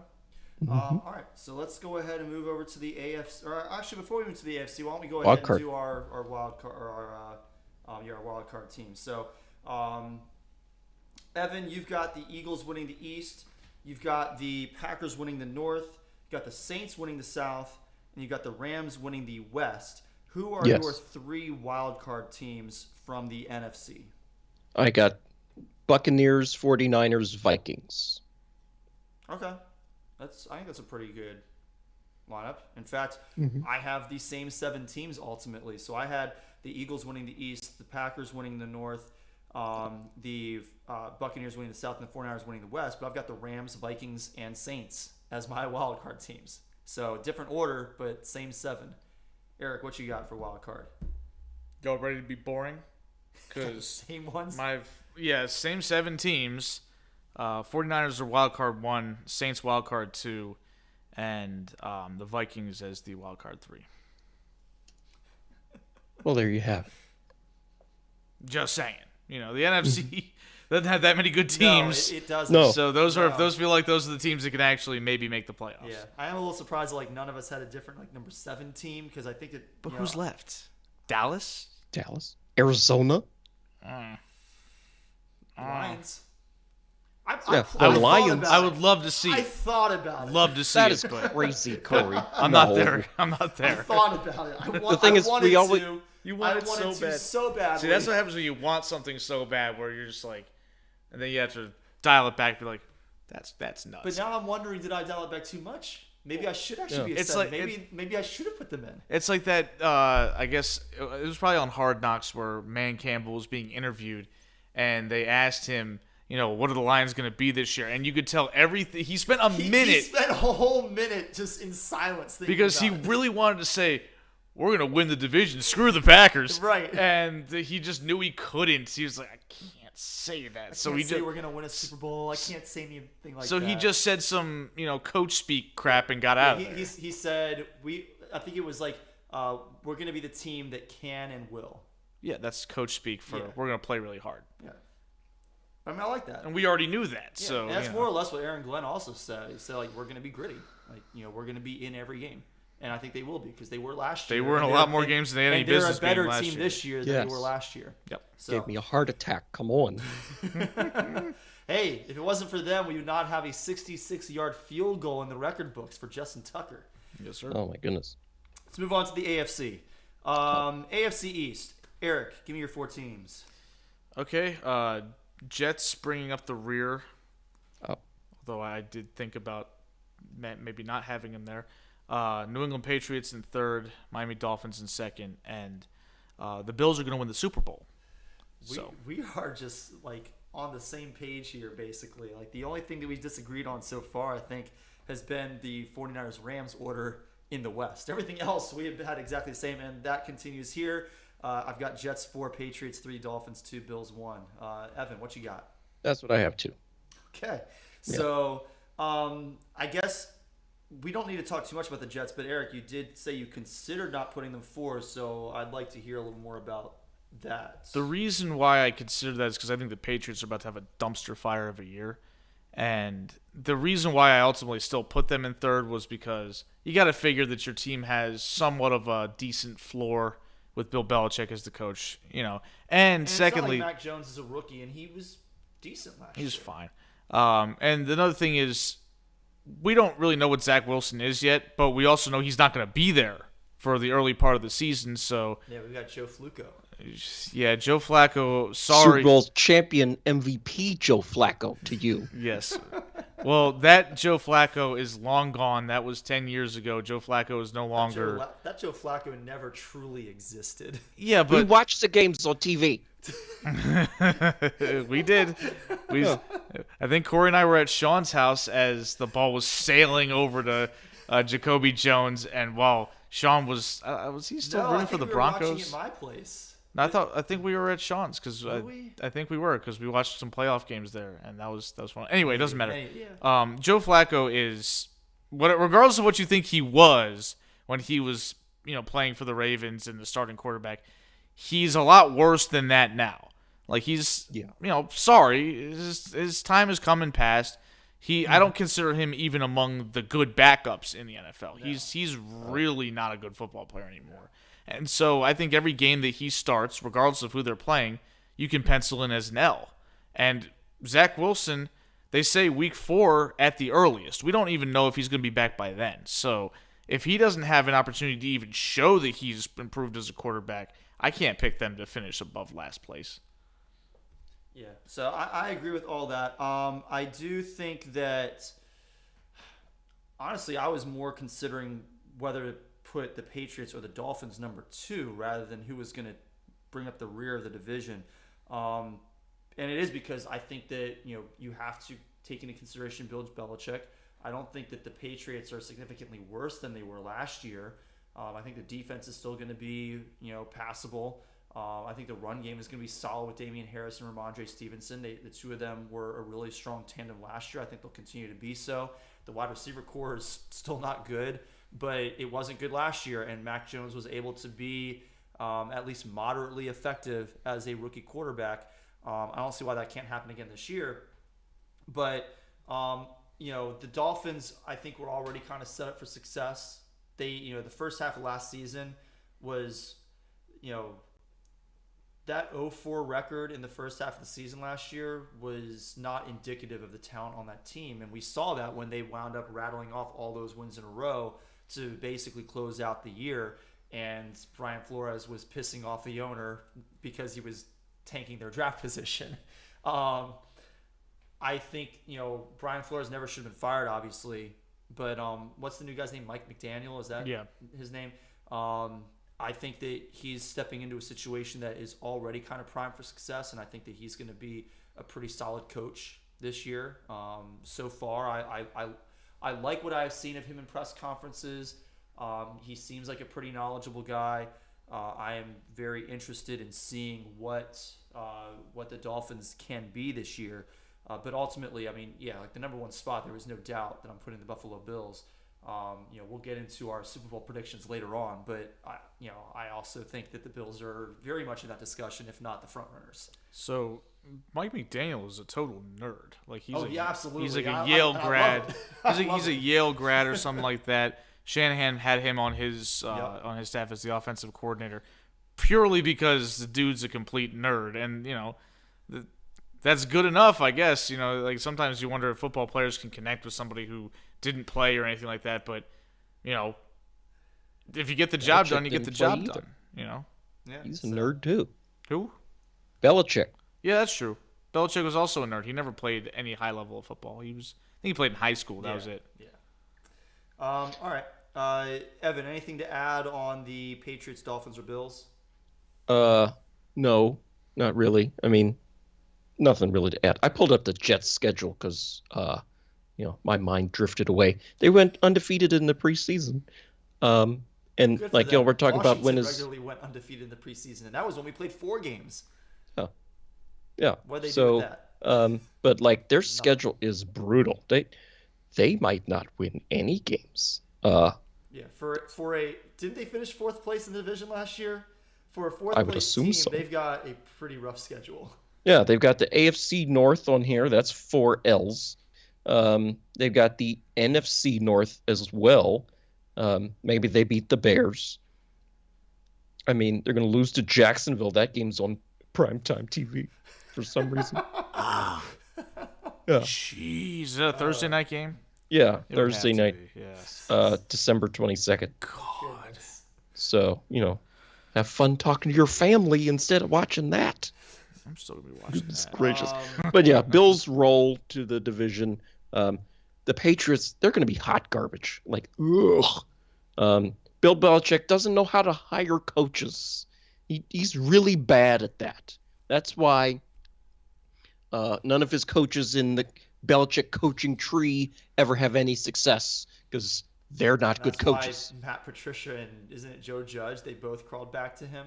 Yeah, and they're both clowns. And Matt Patricia's calling the plays, apparently. Matt Patricia's now the offensive coordinator, and he's the offensive line coach. Okay? They're not going to be able to do anything right on offense. Yeah, and then Joe Judge is there just like frowning or something. He can't do anything.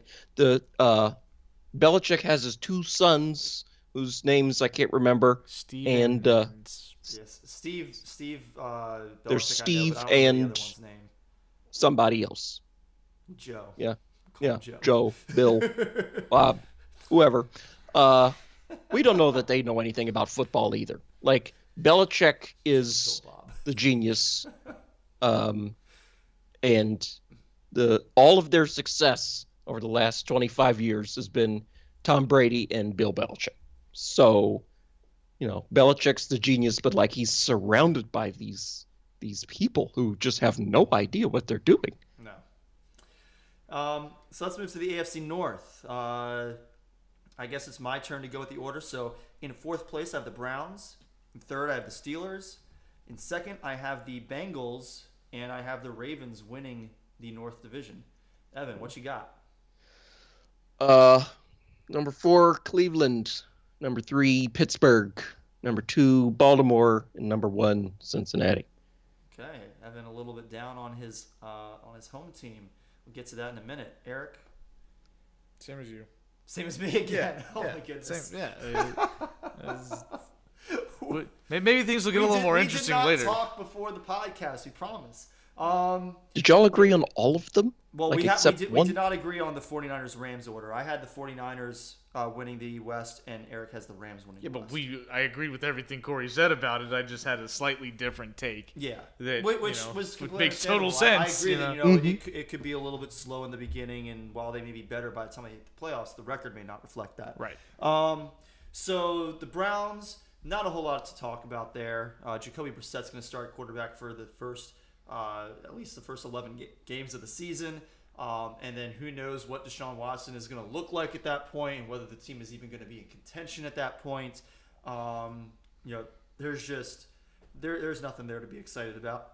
The Steelers,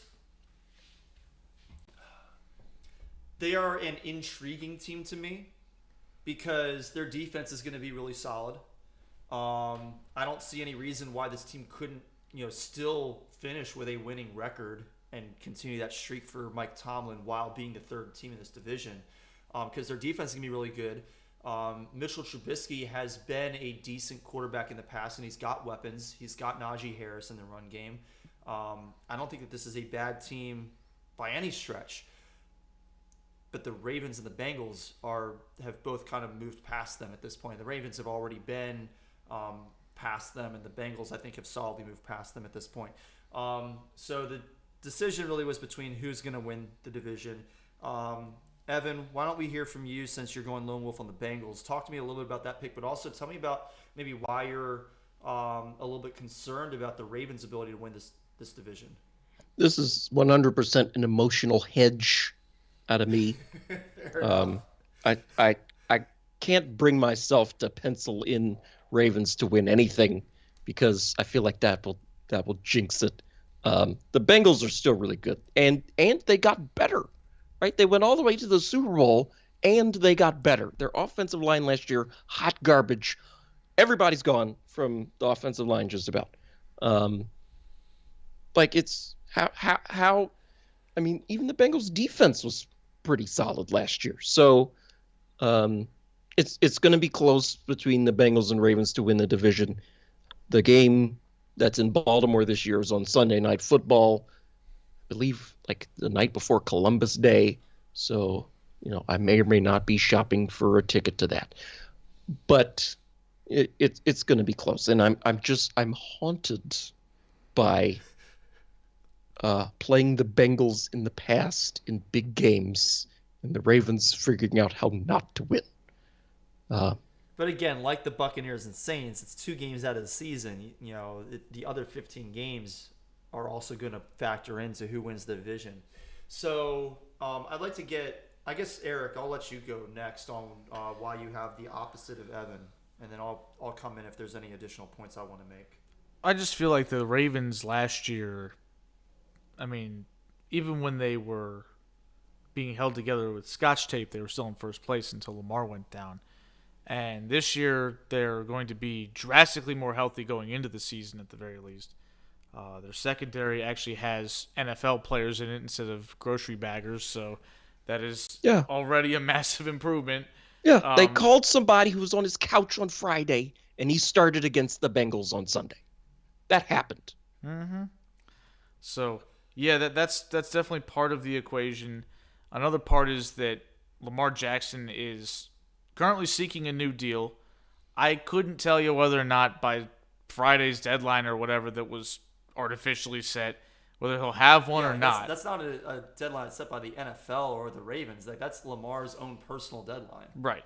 So who knows whether or not that's going to result in him getting paid or him just being on his prove it deal. His 5th-year option season that he's on now. But either way, I think that that's going to result in Lamar being tremendous this year. And I think the fact that he's got an offensive line that is plausibly healthy, He's got running backs that are on the field and functional. There's no Alejandro Villanueva. There's no Big Al out there. You've also got Rashad Bateman, who I'm a big believer in as being a contributor as a wide receiver. The wide receiver room got better with the addition of him and the subtraction of Marquise Brown. Right, like Marquise Brown was not good, and he's now out of the way. And Rashad Bateman, who we've talked about it, Corey specifically talks about it all the time, rookie wide receivers showing up and showing out in the second half of the year. That's when he started to show his ability. I think he's going to continue that forward this season. And I think the fact that they've got Mark Andrews, who is incredible. I mean, they just feel like the most complete team. The Bengals, to me, feel like they were an okay team masquerading as a good one last year, and they got better, but that still only takes them to being a good team, whereas I think the Ravens are potentially a great team. Yeah, I'm on the same page as Eric on all of that. In addition, just piggyback off what Eric said about like last year with the defensive secondary, particularly being held together by Scotch Tape, like there's no way that they can suffer as many injuries again this year as they did last year, is there? Like I have to when I'm making a prediction. I mean, sure, like God, we can be over there's here still 2 more knocking on practices wood, between now and Sunday. I'll knock on some wood for you, Evan. But the point just being that when I'm making these predictions, I have to go into it assuming that the best players are going to be on the field all season, because you can't predict injuries. I don't want to predict injuries even if I could, but you can't. So I have to come at it from that standpoint. The other thing about the Bengals, I think the Bengals were a good team that just was taking a while to figure things out last year, and they've gotten better. I think that they are similarly good to the Ravens. My biggest concern with the Bengals is Zach Taylor. I don't trust him to get out of his offense's way. I don't trust him to let Joe Burrow be Joe Burrow, because he didn't last year, except for the 2 games against the Ravens. Those are the only 2 big passing games that Joe Burrow had all season, and it's not because he's not able to. It's not purely because the Ravens were just completely obliterated by injuries. That was a big part of why those games were as big as they were. But like those were the only 2 even remotely big passing games that Joe Burrow had during the regular season last year. Like he wasn't even really fantasy relevant as a starter most of last year, because they were not releasing him. They were not, let Burrow cook. They didn't let him cook. And I don't trust him to not do the same thing this year. So for those 2 reasons in particular, I've got the Ravens winning this division. Let's move on to the AFC South. This is a division full of garbage. Hold your nose. Heartburn. This one I'm going to be interested to see if we actually have the same order, because this one might not be. Evan, why don't you go first? I mean, Texans in last, Jags in third, Titans second, Colts first. Okay. And it's not going to be close either. Okay. Eric? I just got to gather my thoughts here before. Your thoughts? Well, I'll go. I've got the same as Evan. I've got the same order. Texans 4, Jags 3, Titans 2, Colts 1. So is that enough time for you to gather your thoughts, Eric? My thoughts are just the fact that we're talking about this. It's just embarrassing. I mean, this division's a joke. But yeah, I'm in the same order. Okay. Yeah, it's. I don't think it's. I do not agree though that it won't be close, because I don't think the Colts are good either. Like. Oh. Yeah, like when we talk about these teams, so the Texans. Davis Mills is an interesting quarterback in the sense that he might be like. His name is Davis Mills. He's got a nice neck. Sure, if that's your thing. Have you seen it? Yeah, he looks like a giraffe. So like Drew Brees and that. Yeah, like Drew Brees, but permanently. But no, like he might be a good-ish quarterback, but like the whole team around him is so bad that like how can we even evaluate him? I'm curious to see how Damian Pierce does, but this team might be in a situation where they can't even run it, so we might not get to see a lot of him. They've got some young wide receivers. Their defense is really going to be like, I don't know what to make of their defense, because last year the defense kind of overperformed their capabilities. I don't expect that to happen 2 years in a row. The Jaguars, we'll see what Trevor Lawrence does in his second year. I think that team is going to be better than it was last year, but last year it was so bad. That's not saying much. Exactly. Good Lord. The Titans and the Colts.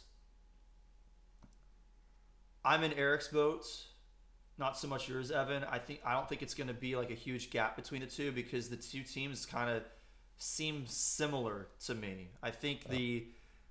Obviously losing A.J. Brown, that's a pretty big loss for the Titans. But their defense and the Colts defense, I don't think there's like a huge gap there. I think the Colts defense is better, but it's not significantly better. Derrick Henry and Jonathan Taylor, similarly really good running backs. And if Derrick Henry stays healthy, I don't think that there's a huge gap between the two teams in that aspect of the game. Passing wise, Ryan Tannehill and Matt Ryan. I guess if you put a gun to my head, I'd probably take Matt Ryan. But again, it's not a wide gap. And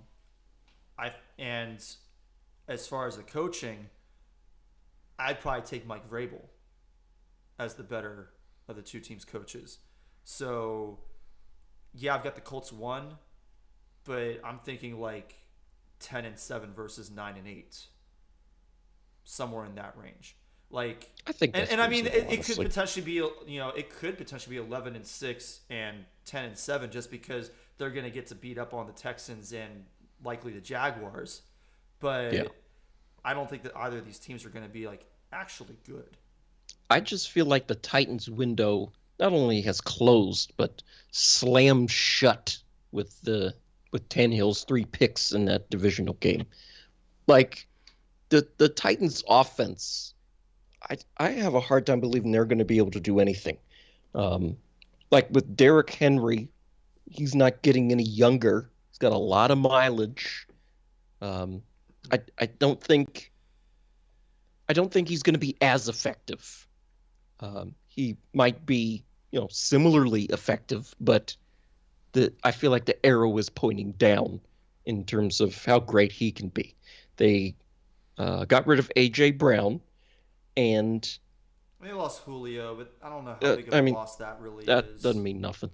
But they also brought in We didn't Robert mention Woods. Julio on the Buccaneers. They brought in Robert Woods, who was really good before his knee injury last year. They drafted Treylon Burks, who, again, rookie wide receiver, probably not going to be super effective in the first half of the season, but I think he's going to be a good receiver. He hunts wild boars with his bare hands. That's amazing.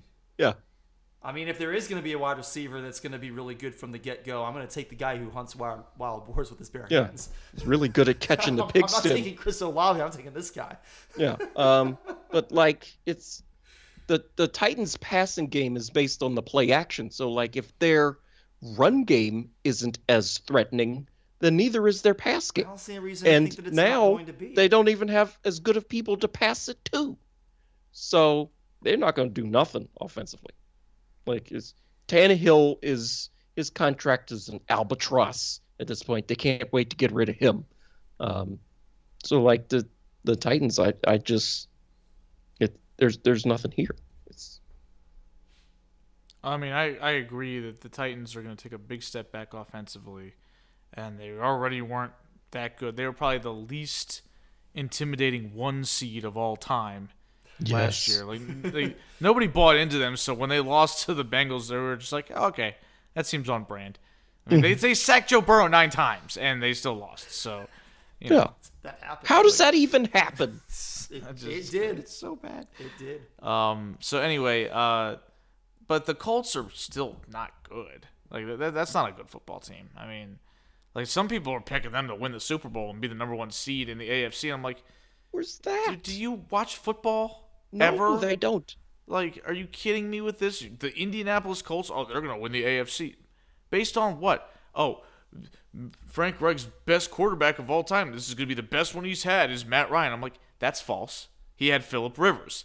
And even 40-year-old ancient Phillip Rivers, it was better than this version of Matt Ryan. Yeah, Matt Ryan's Ryan's old. has not been good for about 3 years now. He's old, and he's Matt a Ryan's statue. what, 36? Yeah, and he plays older than he is. Like he used to have a little mobility. He used to be able to get out and avoid sacks. He can't do that anymore. He's a statue back there, and he's 37. He also doesn't have a big arm. I mean, he's a shell of himself. I think people are hoping because Matt Ryan used to have some cachet. He's a former league MVP. He's a franchise quarterback for the Falcons for a decade plus. He's a multiple-time Pro Bowler, yada, yada, yada. He's not that guy anymore. Yeah. And I think that this Colts team is sort of still trying to cash checks that they wrote 3 or 4 years ago where it's like, oh, well, the offensive line they built for Andrew Luck is really good. It's not as good as it used to be. And, oh, look at this defense that they're leading. That's pretty strong. It's not as good as it used to be. And look at these wide receivers. They're not as good as they used to be. Everything about this team, with the exception of their running back, is a worse version of the team that Andrew Luck had in 2018 where they, went 1 and done in the playoffs, if I recall correctly? So what am I getting excited for? Like, the Colts are just, they're the best. Paris Campbell. They're the best of a bunch of bad teams here.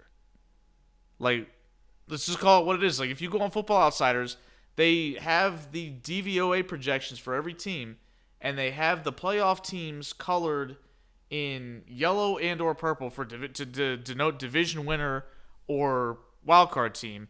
And you've got a big stack of them up at the top of the list where the DVOA is in descending order. And then you've got to scroll down pretty far to find that last yellow strip, and it's Indianapolis with a big fat negative 5.6 projected DVOA. So they ain't going to be good. No. Anything else to say about this division? Watch out for the Jags, man. Oh, yeah. Watch out Jags, for the Jags. sneaky pick to win this division. Wouldn't shock me. Yeah, it could happen. It would not completely shock me either. It would surprise me. Wouldn't completely shock me. All right, so let's get to our last division, the AFC West.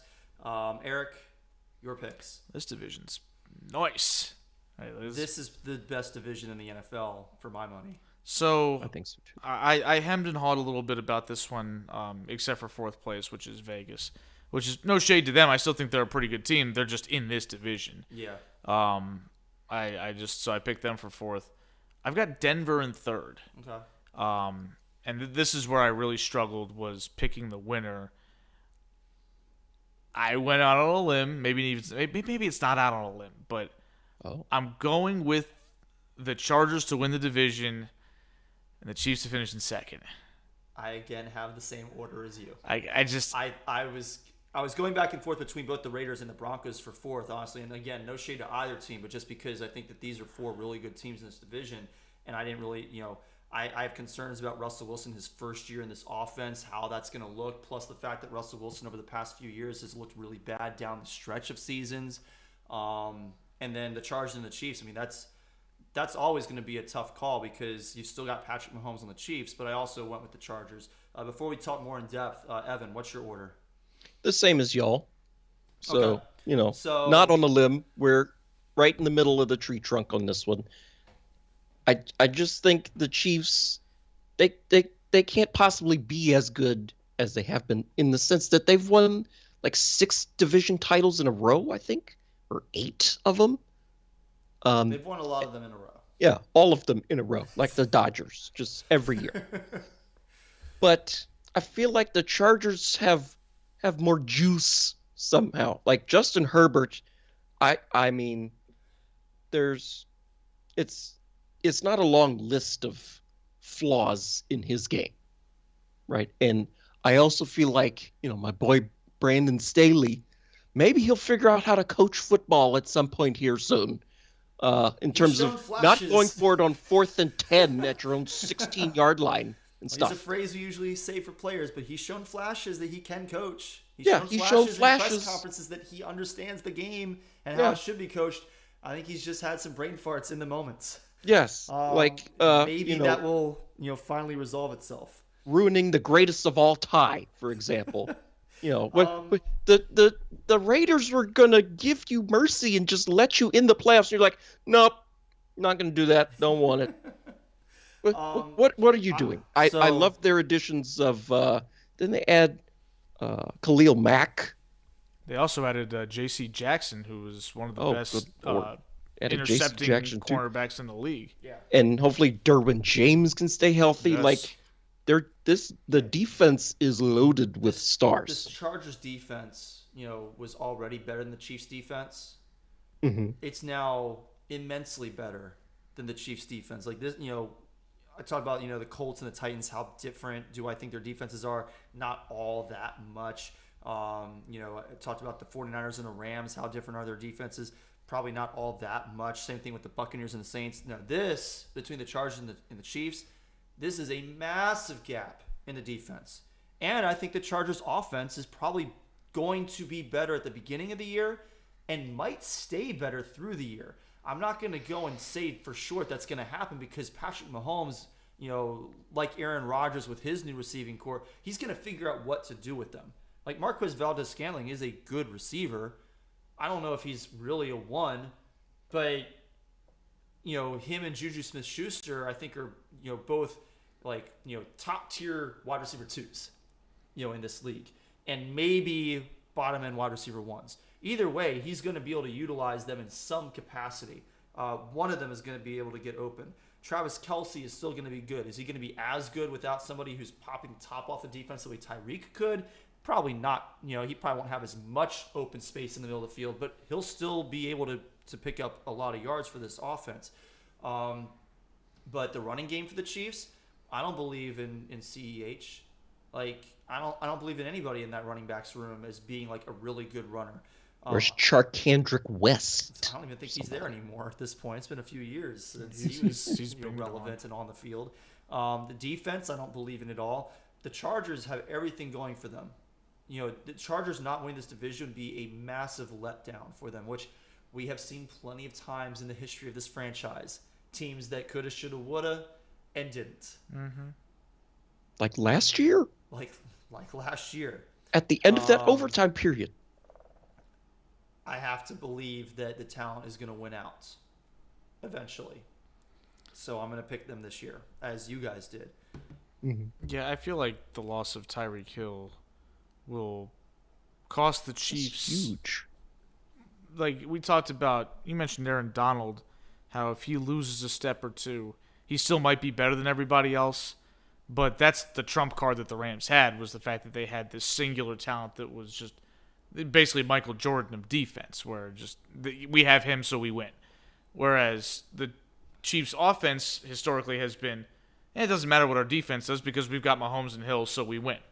Well, now they don't have Hill, so you don't necessarily win. Even if your offense is still great, even if it still outpaces the majority, if not the entire league, it's not going to do it to the same level that it used to. Yep. So now your defense bears some responsibility on whether or not you can win games. Exactly. And the defense stinks. It's worse personnel-wise this year than it was last year. And last year it was bad for a while. Like they had a stretch where they seemingly figured things out until the playoffs when they actually had to play good teams again and people realized, oh, that defense still sucks. We can still pick on them. The chickens are gonna come home to roost at some point, and it feels like with what the Chargers have done with their personnel, with the quarterback that they had, who can absolutely go toe to toe with Mahomes, we've seen him do it already in his young career, despite being less experienced, having worse coaching, and having worse personnel. Game. Yeah, we've seen him. When Tyrod got stabbed by the trainer. Mm-hmm. We've seen Justin Herbert say, "I can go out there and match this guy throw for throw." And now, this time, Herbert's got the better team. So I think that's going to be a continuation of Herbert's growth as a star quarterback, and they should take this division. I will say, just keep an eye out on the Broncos. Because when I was deciding who to put in the bottom of this division, what really came, what put the Broncos third is that if the Raiders or the Broncos, if somebody other than the Chargers or Chiefs were to win this division, I'd say it'd be the Broncos. Because if Russell Wilson can be good for the whole season, like this is still a solid team. The defense is not garbage. Defense is decent. It's probably top half in the NFL still, or at least right around the midpoint of the NFL. And even with the loss of Tim Patrick, which, definitely sucks for the offense, they've got a really good 1-2 punch with Javonte Williams and Melvin Gordon. I think a lot of people are sleeping on Melvin Gordon this year. I think he's still going to be a very big part of that Y'all gave me a bunch of grief when I drafted him in fantasy on Sunday. I think you might have taken him a little bit early, but he was pretty late in the draft. Oh, was he? Yeah. Yeah. Well. Yeah. Like, oh, he sucks. I don't remember giving you grief. Maybe somebody else did. But anyway, they're gonna be a good 1-2 punch. Cortland Sutton is a really good wide receiver, and Jerry Jeudy, I think, has kind of settled into what he's going to be in his career. I don't think he's ever going to be better than what he is, but what he is right now is effective. It's okay. So I do like this team. I'm going to be very interested to see what they can do. So let's get to the rest of our playoff teams. I have the Bills as the 1 seed, the Ravens as the 2 seed, the Chargers as the 3, the Colts as the 4, and then my 3 wild cards. I've got the Chiefs, Bengals, Dolphins. Eric, give us yours. Yeah, sorry, I wasn't ready for all that smoke that quickly. So I've got the Chiefs, the Bengals, and the Dolphins. So there you go. Evan, let's hear it.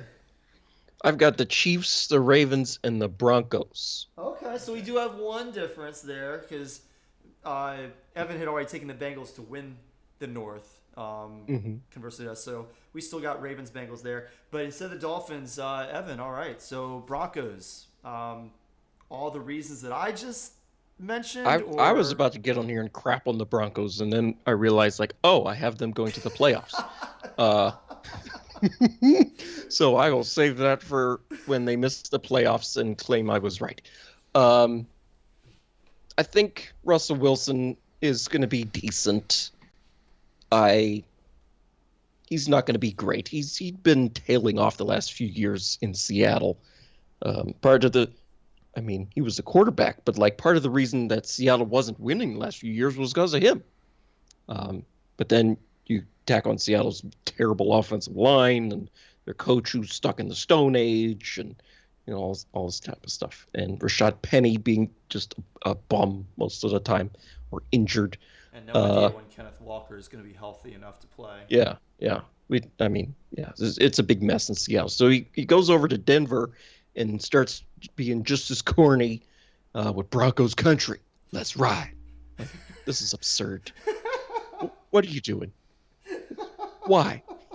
But he'll be a solid upgrade, and they have some solid weapons for him to throw to. The offensive line's obviously better, and their defense, like you said, Corey, is solid. So I've got Denver. I didn't pick Miami.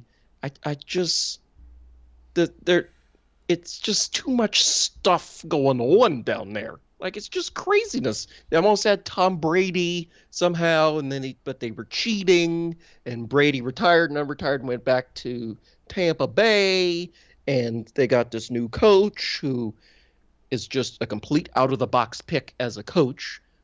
We don't know how that's going to work.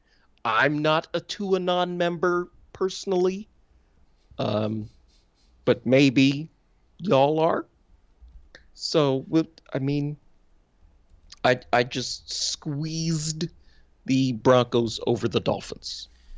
Well, I picked the Dolphins ahead of the Broncos primarily because since the Broncos are going to be playing in the West, that means that they got 6 games against, opponents that can absolutely beat them any given week, whereas the Dolphins will score a couple more freebies with the Jets and maybe the Patriots too. Yeah, when you see 3 teams from a division make the playoffs, even with the 7-team format, I think that you're really only going to see that when that 4th team is not good. And that's not the case in the West. It's not just that the Broncos have to deal with 2 games against the Chargers and 2 games against the Chiefs. The Raiders can also beat them. They could beat them both times. They can certainly beat them at home. The Raiders seem to play very well against division opponents at home.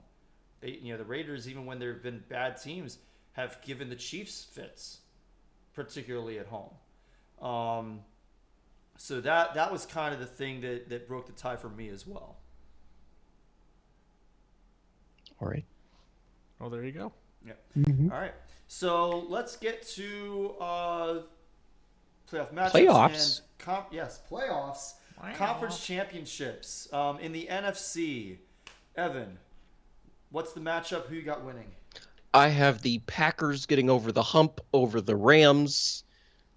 It's going to be cold in Green Bay, man. And like an LA team going to outside to Lambeau. Okay, so hold on. You have the Packers as the 1 seed? Yeah. Oh. But we just did this. We saw a California team go to Green Bay in the cold, and we all said, "Oh, they can't win," and then they did. Well, because they choked. I don't think That's they're what going to they choke do. again. They've been choking for 10 years. And they don't have Choking Devontae dogs. Adams this time. Oh my God. Yeah. All right. Packers. Eric, what's your Packers. NFC conference championship? Who do you have winning the NFC then? You got the 49ers winning the NFC over the Rams. Okay. Rematch of the NFC Championship game. This time the Rams get it done because In Trey San Lance Francisco this does time. not stink. No, I've got it in LA, but still. That's because I'm typing in the wrong column. I'm not really liking mine very much, but I'm going to stick with it. I've been kind of rethinking it, but I'm sticking with it. I'm going Buccaneers over Eagles in the NFC Championship. Interesting. I really want the 49ers in that matchup. Because it's Trey Lance's first year that we're actually seeing him, we don't have anything to go off of with him. I just don't trust him enough to put him there. And I really thought about putting the Eagles over the Buccaneers, but similarly, even though we actually have some footage to watch of Jalen Hurts, nothing has suggested like he's a Super Bowl quarterback yet. They could get there. I think that they do have a really good team around him that could get there, but the Buccaneers just seem a little bit more complete, and it's still Tom Brady. Okay. Moving to the AFC, Evan, your matchup. There's a bit of a theme here. I've got the Bills beating the Chargers in the AFC Championship game. I also have the Bills beating the Chargers in the AFC Championship game. Oh. I have the Bills beating the Chargers in the AFC Championship.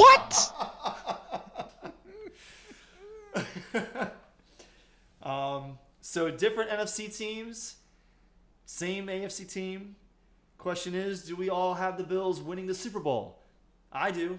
I've got the Bills over the Bucs, and I've got Josh Allen as the Super Bowl MVP. Eric. Oh, we're supposed to put a Super Bowl MVP on here? Oh, why not? Oh, So, okay. I don't think a whole lot about football when it's not football season. So once the Super Bowl's over, it's kind of like I'm on to other things, basketball, baseball, whatever. But the few thoughts when things happened, I was like, oh, okay, Tom Brady came out of retirement. I was like, that's really interesting. The Bills are going to win the Super Bowl this year. Oh, Devontae Adams got traded. Bills are still going to win the Super Bowl. Okay. And just every little thing. Draft day. Ooh, nice pick by the Saints. Chris Olave. That's going to be real great when the Bills win the Super Bowl. Tyreek Hill went to the Tyreek Hill now went to the the Bills Dolphins. are definitely winning That's the Super going to Bowl. really help the Bills win the Super Bowl. And so I come around, and then I look at all the stuff. I'm reading the stuff on ESPN. Football Power Index has the Bills as the heavy favorites to win the Super Bowl. They've got Football Outsiders has the Bills to win the Super Bowl. Everybody on NFL Network, Rich Eisen, Rachel Panetta, everybody on there. Bills. Building up for a letdown. All the Bills stuff. And so now I'm just like, the Bills are still going to win the Super Bowl. So, yeah, book it. All right. For me, I just want to remind everybody that nobody circles the wagons like the Buffalo Bills. So congratulations to Bills Mafia and the guy who squirts ketchup and mustard all over himself for every game. You are the preseason Super Bowl champions. Yes. So you're going to let literally everybody down because everybody's picking you. Yeah. So you better get it done. Particularly if you then make it to the Super Bowl and losing, are now 0-5. Good God. Or just, what would be worse for them? If they lost to the Chiefs in overtime again, or if they went to the Super Bowl and lost to Tom Brady? Oh my God. Oh, that would be so bad. Lose to Tom Brady in the Super Bowl. 45-year-old Tom Brady. You thought you were rid of I didn't him. even think about that, but I do have them going up against Tom Brady in the Super Bowl. Why not? You never could beat him. Yeah. Now he beats you to make you 0-5 in Super Bowl history. This is your chance. Oh, my goodness. All right, let's get to player awards before we get to our Week 1 picks. MVP. I've got Josh Allen. I also have Josh Allen. I thought about going Josh Allen. I went with Lamar Jackson instead. Okay. Oh. I mean, Josh Allen, I think, is pretty chalk. I don't even think we have He's to very chalk, yeah. defend that. So why Lamar? I kind of talked about it a little earlier. Just, motivation coming into the season. People have kind of seemed to have forgotten that he was a unanimous MVP a few years ago. He was. Because, everybody wants to say, oh, he's not for real. He can't throw outside the numbers, this, that, and the other. I'm like, did he need to? So I think that. And another thing with Josh Allen is I don't doubt him to turn up playoff time, but week to week during the regular season, he still hasn't shown he's always up. He still is going to have. He did lose to Jacksonville. And he lost to Josh Allen in Jacksonville. So we've seen Josh Allen throw in some clunkers on some games where maybe the Bills overlooked their opponent, whereas I don't think Lamar is going to be overlooking anybody this year. Lamar coming. So still confident in the Bills to be the best team in the conference and win the Super Bowl, but regular season wise, I'm going Lamar. So offensive player, then I'm gonna assume that Eric, you're taking Josh Allen. It would be kind of weird if I took a quarterback for offensive player of the year, but we've seen that happen before with quarterbacks. Yeah, that's right. Drew Brees did that versus Aaron Rodgers in 2011. And I don't think he's the only example in the last 10 years or so. I mean, no, I'm not doing that. All right. I'm still going with Lamar. Who are you taking for offensive player? I'm picking Lamar. Lamar for both of them. Yes. We don't usually see somebody It happens. both, though. I mean, it happens. Probably even more rarely than the scenario I brought up. It happened last time Lamar won MVP. Okay. It happened when Matt Ryan won MVP. So Evan, who you got for offensive player of the year? Justin Jefferson. Dude's the real deal. Okay. He might get 2,000 yards this season. Should have kept him. I've got Over Cooper Kupp, though? Come on, man. That's off-brand. 3 rounds of value, though. I took Jonathan Taylor. I don't care. Okay. I think that he's going to run it back and be very good again this year. I know that we might be able to expect a little bit of touchdown regression, which could get in the way of him getting Offensive Player of the Year. But, I think that when all is said and done, he's going to be probably the biggest, reason that people are going to point to for why the Colts beat the Titans for the AFC South Division title to get them into the playoffs. Defensive Player of the Year. I mentioned earlier, I think that he's going to be a step slower, but I don't think it's going to change the rankings at all. I think Aaron Donald's still going to be the best player in football, and I've got Aaron Donald as my Defensive Player of the Year in 2022. Evan, who you got? I picked Nick Bosa. So, That's not a Corey, bad I agree pick. with you that the 49ers defense might be the best in the NFL, and the best player on their defense, at least to me, or who's going to have a huge impact, right, with sacks and forced fumbles and whatnot, Nick Bosa. Fred Warner's amazing as well, but I went Nick Bosa. It always makes it tough, though, when you have multiple players on the same defense who are in that conversation. I think sometimes they can get in each other's way. That's Or they can just both be awesome together. Well, yeah. I mean, they can both be awesome together, but they might get in each other's way as far as the votes. Oh, I mean, maybe, but That's fine. my only concern there. Yeah. Eric, who you got? I'm going with Nick Bosa as well. Okay. Ooh. Fair enough. Let's talk about the rookies. Offensive Rookie of the Year. I've got your boy, Eric, Chris Olave. I'm assuming you also have Chris Olave. I also have Chris Olave. Of course. Yes. Stealing my thunder. Pick my guy. I know that I said a few moments ago that if I'm going to pick a wide receiver, a rookie wide receiver who's going to be good all year, I'm taking the guy who hunts wild boars with his bare hands, which would mean Treylon Burks. But no, I'm going with Chris Olave. Evan, who you taking?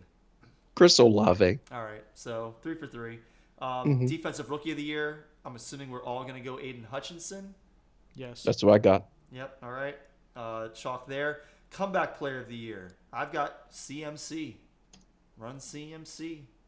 I think he's going to stay healthy. I think that the Panthers are being a little bit smarter with, trying to keep him fresh, and hopefully that will pay dividends. And if he stays healthy the whole year, the only other guy that I could consider in that conversation would be Derrick Henry.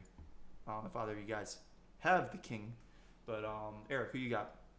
You see, I don't really like picking Derrick Henry because I feel like he played most of the season. So He played 8 games. and he came back before the end of the season. That's true, so, too. Yeah. You know, I'm not sure how I feel about calling that comeback player of the year, although he does have the lowest odds. I'm going to go, you know, if this is an opportunity for me to stand for my boys, the Saints. I'm picking Jameis Winston. Tore his ACL last year. Team was 5-2 when he went out. And, you know, if he stays healthy, I think they're a playoff team. So I think that's going to have him get the nod. Okay. Evan, who's your comeback player of the year? Christian McCaffrey. All right. Any consideration for my boy Michael Thomas, though? I just don't know what Well, to expect. Not until there. just now, no. I hope that he's good because he's a lot of fun to watch when he is good. What if he's good? If he's good, he's going to win it. If he's good, then he could win. Yeah. But I think that if Just he's saying. healthy, Christian McCaffrey wins either way. Even if You have Thomas McCaffrey is good, too, I think Corey? McCaffrey would be. Yeah, I have McCaffrey too. Yeah, I think even yeah. if Michael Thomas is good, if McCaffrey stays healthy and on the field, he wins it. Final end of season award we're going to predict today. Coach of the year. We're going to find out in just a moment who Eric is pointing the sniper rifle at to end his coaching career. No. Can't wait. I sort of alluded to this earlier, maybe a little bit, but you know, a lot of times recently, it seems like Coach of the Year has been going mostly to first-year coaches who come into a situation where you know, the team gets better, maybe they make the playoffs where they hadn't before. I'm taking Mike McDaniel. You know, Mike McDaniel. It's kind of interesting because he's coming into a situation where it's already a decent team, but because the team missed the playoffs last year, because they had that awful start last year, I think that people are maybe going to forget just how good the team wound up being when all was said and done. I mean, they were the best team to miss the playoffs last year. They were probably better than a couple of the playoffs teams last year. I think that he is going to benefit from that. I think that he's I think a lot of people are going to be watching him, and so the success that they have is going to reflect on him, and he's going to win that award. Evan, who you got? I picked Kevin O'Connell. Similar reason to you. I had to remind myself that he's the coach of the Vikings. Kevin O'Connell doesn't sound like an actual person. His name. Sounds like That a could person be who works anybody. for Ringer. Yeah. So, yeah, I picked him. The Vikings, I think, going to have a big year. All right. And Eric, who's getting fired at the end of the season? Yes, we got to hear this. This is perfectly on brand for me because I feel like if this team has success, this award is probably his. And if they don't have success, he's getting fired. And that person is Brandon Staley. Oh.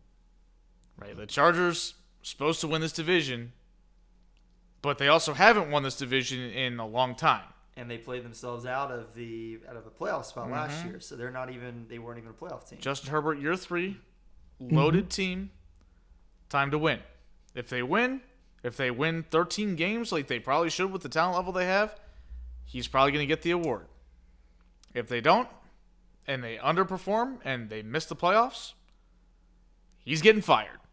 Well, on behalf of my two co-hosts, I would like to give my sincerest apologies to Brandon Staley. Yes. He did it to himself. I like Brandon Staley. He did it to I himself. did too, but Eric is right. He did it to himself. Like none of the guys that I got fired didn't deserve it, right? Like I didn't make Freddie Kitchens be Freddie Kitchens. He was just Freddie Kitchens. It was terrible. What about the coach of the Wizards who you declared coach of the year like in the offseason, Yeah, and he got sarcastically. fired an hour later? That was just Who was that That guy? was amazing. Flip Saunders? no, not Flip That was Saunders. not Flip Flip Saunders, Saunders. may he rest in peace. That was Scott Brooks. Yeah. Oh. Oh my goodness. I also Yeah. got Stan Van fired of all people. Yes. I got Yes. Stan Van fired. Like, what's going on? This is outrageous. I got Sean Payton retired. My own guy. Yeah. That's not nearly as bad though. At least that was his own choice to retire. He still left. He did. Oh, jeez. All right. Before we get to our week 1 picks, we are once again this year doing our eliminated team contest. So every week, starting this week, before we even had a game in the regular season, each of the 3 of us will eliminate one team that we think will not make the playoffs this season. so that by the end of the season, we will have each eliminated as many teams as will not make the playoffs. And hopefully we are left with all the correct playoff teams. The rules are we cannot eliminate the same team as each other in the same week. So whoever goes first, the other two cannot pick that same team, and whoever goes second, the third person can't pick either of those teams that was eliminated. You can certainly eliminate a team that has already been eliminated by somebody else in a future week. Additionally, we will determine our order each week by the order in which we finish our picks contest for the week. I won last year's picks contest. Eric had 5 more correct game picks than either Evan or me, but he did not do nearly as well with the confidence points. So I won that contest last year, which means I get to go first, which means I am eliminating the New York Giants. Oh, That's okay. I wasn't going to pick them. thought you could pick Really? the Eagles again. Well, I have the Eagles in the playoffs this time, Evan. They were in the playoffs last year as well. In fact, I but, have you the know, Eagles you had- in the NFC Championship Yes, game. he's pondering putting them in the Super Bowl. I mean, so I guess I'm second, right? Yep. Okay. Well, I think this is the easiest of a couple of easy options. The Giants are certainly also very easy, but the division they're in is bad enough that something weird could happen. The Seattle Seahawks, toast, dead on arrival. Okay. And Evan. Another team that's toast, and well, the Orioles just lost. Speaking of teams that are toast, let's see. That's your ultimate celebration. Houston Texans, forget about it. All right, so you heard it here first. The Giants, the Seahawks, and the Texans. Y'all may as well not even play your games. Just pack it up. Oh, You're done. Mm-hmm. All right. Week 1 picks. Do it. It is time. Let's ride. Oh, jeez. We're not doing that. No. This Corey, could you year- explain Yes. for me and our audience, if we Yes. even have any audience at this point? We're probably about halfway done with the show at this No, point. we'll get through these reasonably quickly, I hope. Oh, okay.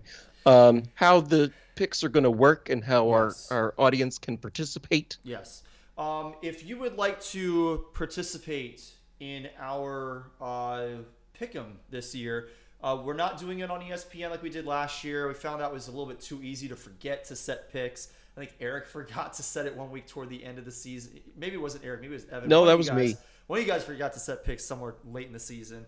A lot of people were not remembering every week. I think Evan's sister participated week 1 and then did not set her picks the rest of the year. She came on this show the Previous 2 years year, ago. yeah, and beat and us for that smoked week. us. Yes. We need to bring her back on because I think that our audience probably would get better advice on who to take from her than they will from us. Anyway, if you would like to compete, send us an email, thesportsballers@gmail.com, or you can DM us on Twitter at sportsballers18. You can hit any one of us up individually. I'm at Corey Puffett, Eric is at Quagmire67, and Evan is at Evan_Ash13. And we will get you in the contest. What we're going to do is every week on Wednesday, since we're a Wednesday show, at about 5 o'clock, we will get the betting lines from BetMGM on every game. And we will pick against those spreads. So we're not picking games straight up like we have in years past. We're not doing confidence points like we did last year, and I think we might have done confidence points the year before last as well. We are going against the spread this season, something we have never done on this show before, something we've never done for any of the podcasts that we have hosted over the years. So this is going to be, I think, a lot of fun. You guys can all pick against the same spreads as us. All of your game picks are due at the same time as each other. So you could wait until after Thursday to submit your ballot, but then you don't get credit for the Thursday game, which shorts you a game that you could use to try and beat us for the week. You can compete with us week by week. You can compete with us across the entire season. But if you are entered, then we will email you a ballot at your email address. It's a Google form where I can go in after the fact and enter the correct answers for each one, so it'll score it. I don't have to worry about accidentally missing a game that you got right. And we'll track those week by week. Every week, if you beat us, we'll give you a shout on the show. If you beat us across the season, we'll give you a shout on the show. Might even talk about a prize. We haven't talked about that yet, though. So we'll have to see if there would be anything we'd be willing to put together as a prize for if you beat us for the season and win the overall picks contest. But I feel like that's an easy way to just be giving away money if somebody beats us.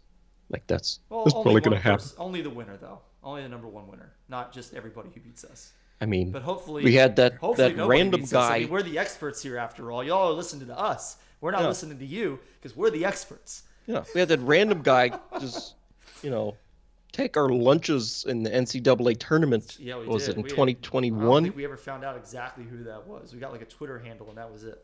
But that is how you play with us.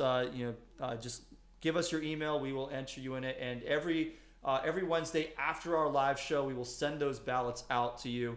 And you'll have until kickoff Thursday to submit them if you want credit for all the games.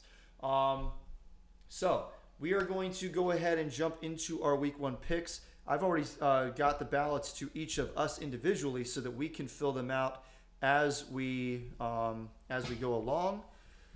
But we'll start with the kickoff game tomorrow night, Thursday Night Football. Buffalo Bills 2.5-point favorites on the road against the Los Angeles Rams. What are we feeling here? I'm going to lay the points and pick Buffalo. I mean, it doesn't sound outlandish to me that the Bills win by 3. Maybe they win by 7. And, the Rams Super Bowl hangover. Remember that? Yeah, it starts now. Bills are on a mission. As a fan of a team that won a Super Bowl and then had this kickoff game, that was a debacle. I think Peyton Manning just threw another touchdown. He's up to 75 touchdowns. Goodness.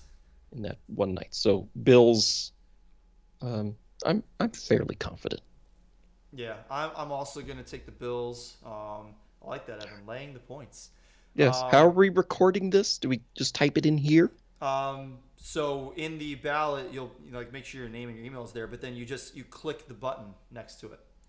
Oh, are you doing it on? You can also do it on here so you can remember. But I'm actually filling it into my ballot right now. Oh, okay. I haven't done that. Yeah.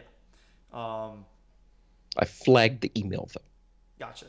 But yeah, I mean we can just go ahead and type it into here. So Evan's taking the Bills. I'm taking the Bills. Eric, what you got? I'm taking the Rams to cover this. Okay. Rams are at home. I mean, this line suggests that if the Bills were hosting the Rams, that they would be an 8.5-point favorite. And while I love me some Bills, and they're going to win the Super Bowl, which I'm going to say all year even if they lose, that's too much as far as I'm concerned. Like, the Rams are still a really good team. Like, the Bills aren't going to go undefeated. Like, they're not going to win all their games. This is one of the games on their schedule where this is a scheduled loss. I'm not going to sit there and give away points for a road team against a Super Bowl champion. That's too much. It's just too much. The first game of the Super Bowl champion defending season, I think that the Bills are really hungry after what happened in the playoffs last year. I think they're going to come out guns a-blazing. I hope you're right because I love the Bills and they're going to win the Super Bowl. But in terms of just, I think this game should have been a pick'em. Like I would have had this as a pick'em, and then I would have probably picked the Bills.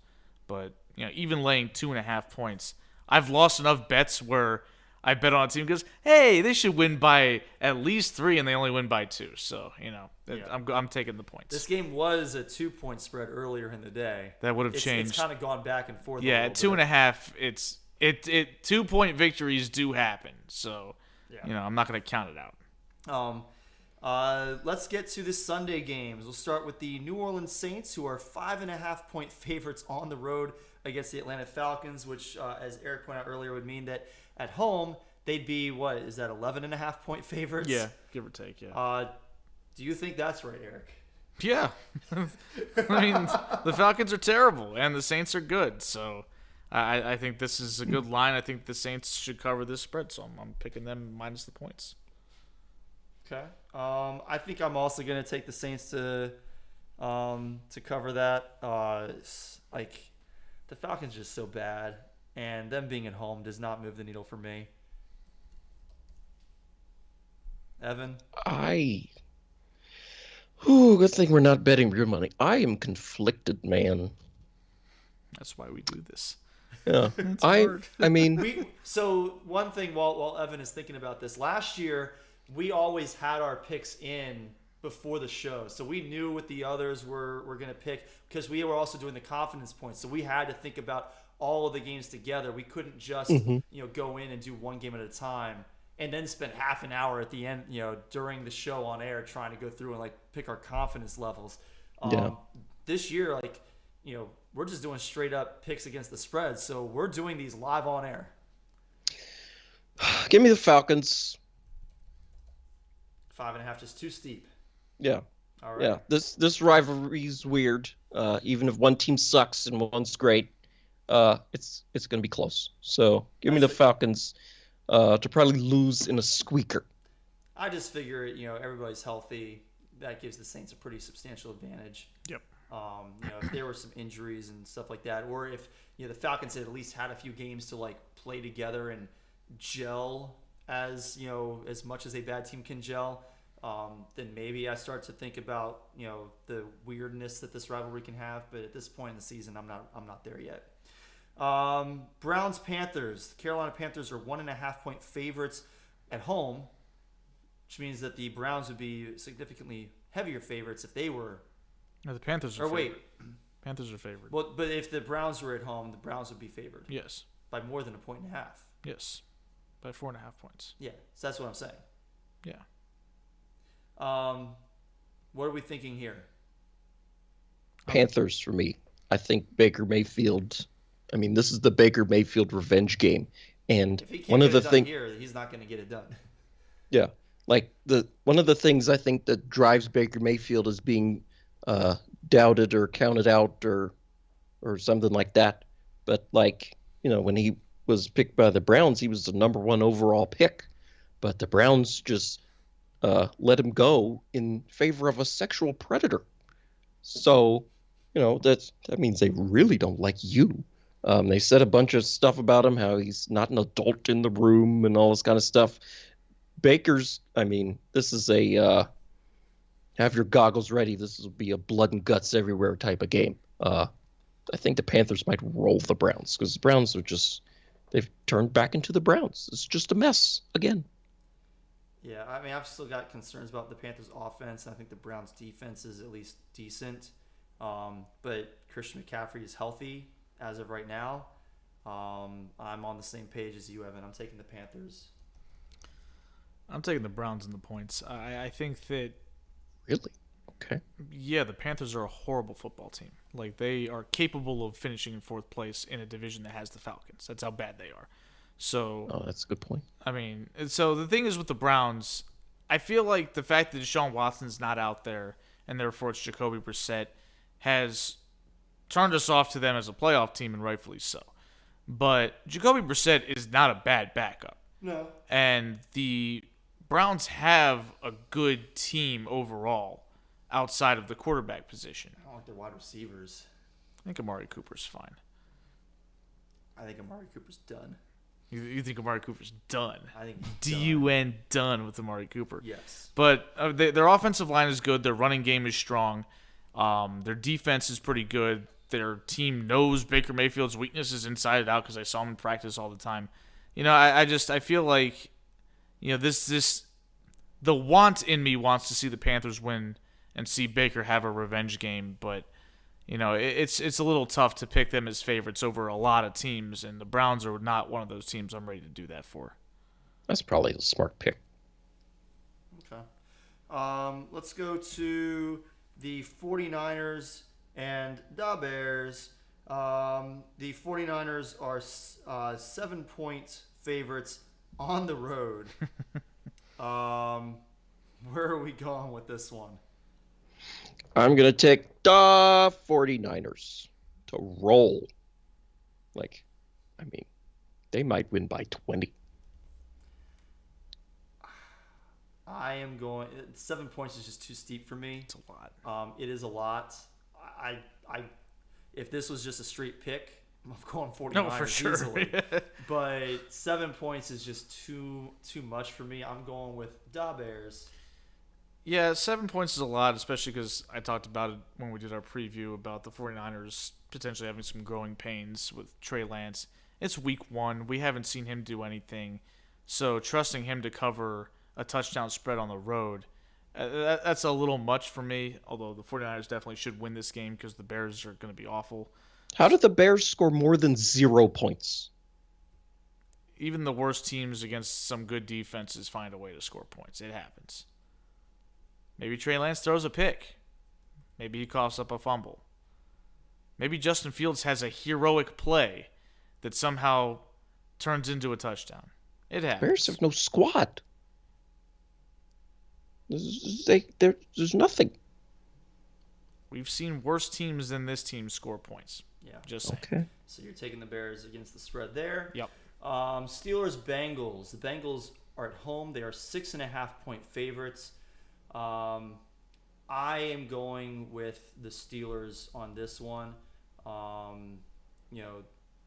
Again, Bengals are the better team. I take them straight up. 6.5 points is quite a bit in a rivalry game where everybody's healthy and the Steelers are not going to be terrible. I mean, if anything, the Steelers have upgraded quarterback because Ben Roethlisberger was a shell of himself. Mitchell Trubisky is better than Ben Roethlisberger has been the last year and a half of his career. So this team is better now than it was last year, and a better Steelers team is at least competitive in this game. I'm taking the Bengals to cover the line. They're at home. I think that Joe Burrow has shown an interesting ability to light up his division rivals. Like, he torched the Ravens, albeit they had no defense back there. But last year he fared pretty well against the Steelers too. And I feel like the Bengals have only gotten better. Their offensive line is much improved. That'll keep the Steelers' defense at bay a little bit. And then they've got weapons galore. Their defense is underrated, I think. And the Steelers, I think, are going to struggle to move the ball, especially early in the season. So I'm gonna take the Bengals to cover the 6.5. Evan? Oh my goodness. So when we got to this game, I was leaning Bengals, and then Corey, you said all the stuff about the Steelers, and then I was leaning Steelers, and then Eric, you said all the stuff about the Bengals. Now I'm leaning Bengals. Oh my God! You gotta pick somebody, man. Yeah. Well, you were so leaning Bengals initially, and we've each swayed you back and forth. So just Bengals. Okay. Eagles at Lions. Eagles are 4-point favorites on the road. 4 is like. By the way, how are we going to handle this when the spread is exactly if they wind up with exactly the spread? Do we just not give credit? It would just be a for tie. those? It's a push. It's a tie. That's going to be annoying. I wish every game was there was a half point in there. But we're going with the BetMGM spreads. We're not making our own. I feel like 4 is exactly right for this game, because we talked about this before. The Lions are super gritty. They're going to be in just about every game. They're going to lose a lot of their games, especially to the teams that they shouldn't beat, which includes the Eagles. But I don't see why they can't be competitive in this game, especially being at home. I'm going to take the Lions to cover the spread here. Yeah, I'm also taking the Lions. I think that Philly is a pretty good team, but I think the Lions are better than people give them credit for. They're at home. They play hard. They keep games close. So getting 4 extra points, that's enough for me to take them. I have a hard time picking the Lions to win anything. But I think that's my personal bias, right? I also feel like the Lions are, like you said, Eric, better than people think. I also think the Lions are headed in the right direction. Next year or two, they're going to be playoff locks, I feel. But for this week, give me the Lions. It'll be fun. All right, there we go. Colts, 7 points, road favorites against the Texans. Eric, where are you going with this one? Well, this line was actually at 8 I think yesterday. It's come down to 7, and it's still too high because the Colts are not good. There's no way in hell you can convince me that they should be a touchdown favorite on the road against anybody. I know the Texans are bad, but give me a break. Right? So the Texans showed some scrappiness against the division last year. They beat the Jaguars, I think maybe both times. I don't recall That don't mean nothing. I don't recall how well they did against the Colts, but I think the Texans are better than people give them credit for. I think Davis Mills is better than people give him credit for, and I don't buy into the Colts at all. So I'm certainly not going to pick them to win by more than 7 points on the road. That's just not how I'm going to roll. That's fair. Evan. I've got Indy. This is, sitting here waffling, but I feel more convicted about this one. The Colts are that much better than the Texans in my mind. I generally would agree with you, Evan, but the Texans being at home, I think, does carry a little bit of weight. So I am going to side with Eric on that one and take the Texans and leave you out to dry as the lone wolf. That's fine. Patriots, Dolphins. We're still in the 1 o'clock slate. Got a few more 1 o'clock games to get through. The Dolphins are 3.5-point home favorites against the Patriots. This is another one that I think is pretty much right where it should be.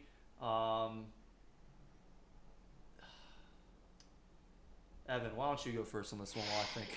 I think the Dolphins roll the Patriots. The Patriots are in for a rough year, right? Like Belichick's there and stuff, but he's not playing on the field, Like Mac Jones, he's aight. What I hear you saying, Evan, is that you are a member of Tuanon. I'm not a member of Tuanon. But I feel like the Dolphins are better than the Patriots in every facet except maybe head coach, because the Dolphins coach is an unknown, and the Patriots coaches might be the greatest coach ever. But that only means so much in my mind. I think the Dolphins are the way better team. At home, they can win by a touchdown.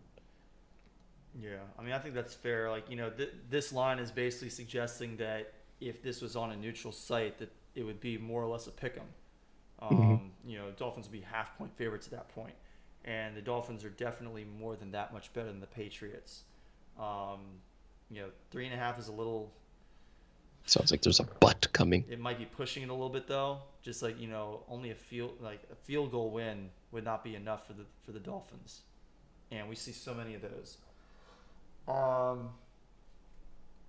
the Dolphins come down a little bit flat in week 1. I don't expect a whole lot from the Patriots, but I'm going to take them to cover this spread.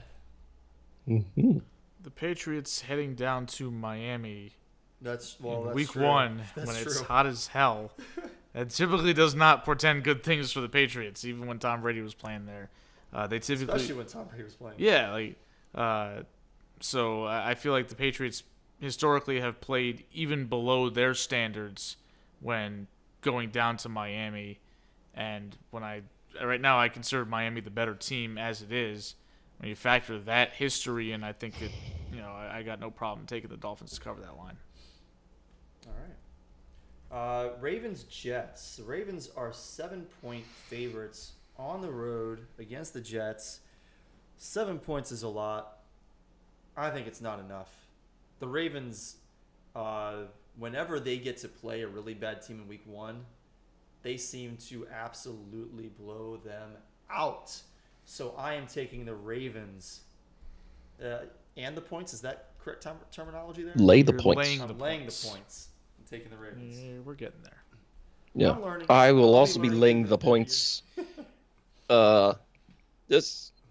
The Ravens have an opportunity to have a statement win, in my opinion. Like, if the Ravens are a championship contender, like they claim to be, that means they smash the Jets.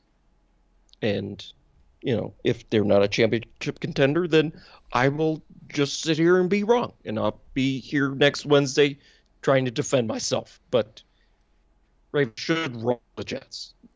Well, there are no championship contenders because the Bills are winning the Super Bowl. But Oh, that's true. I'm mostly being a smartass. But let's see. Yeah, Baltimore and the points. The Jets can have the points. I don't care. The Ravens are that much better.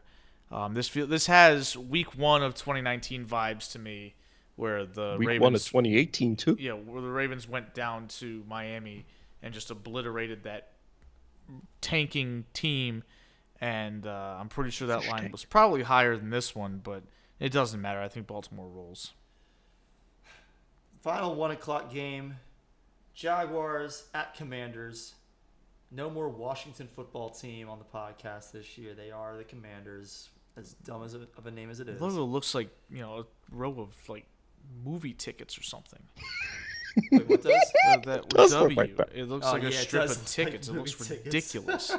Are those tickets like at raffles at a Yeah. fair or something? Admit It's one. it's all the tickets that Dan Snyder can't sell to his home football games. Oh, but they're sold. They're Or backed that up he- for or- 25 years apparently. Apparently. But then not. Yeah, that was a no. lie. Those are the tickets they're giving to the road fans. Jeez. This week, Jacksonville Jaguar fans.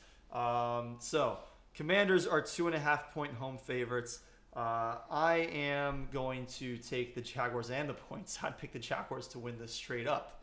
I would too. So I am definitely taking them to cover this. Well, the Commies don't have a real home field advantage because nobody shows up.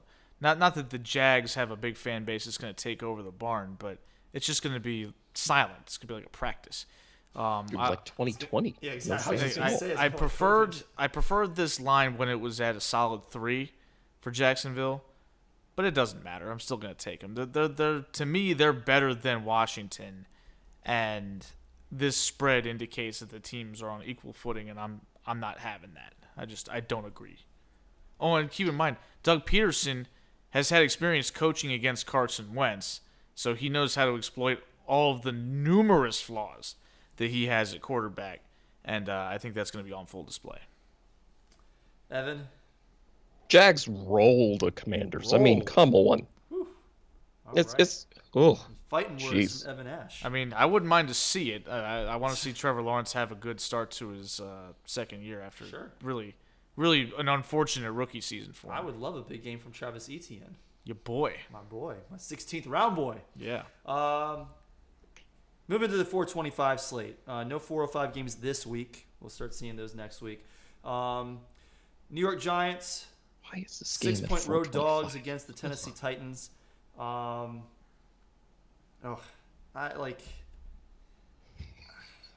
don't know what to make of I'd this rather watch the game. Jacksonville-Washington game than this game. Hopefully this one's not heavily featured on the red zone, even though it's a Oh, late my game. goodness. Oh, there are plenty of 425 games. Okay, well then fine. So we should be okay. So Hanson will be busy. We've got 4 games during the 425 slate this week. I think if this game is like the only game on because all the other games are in commercial or halftime, this will be the one time that Hanson goes for a bathroom break. This Like, is one of those where like the Titans should be more than 6 points better than the Giants, but I don't know if they are. As the Titans aren't good either. Like that, the whole AFC South is going to be so bad. I did just eliminate the Giants and predicted they'll be the number 1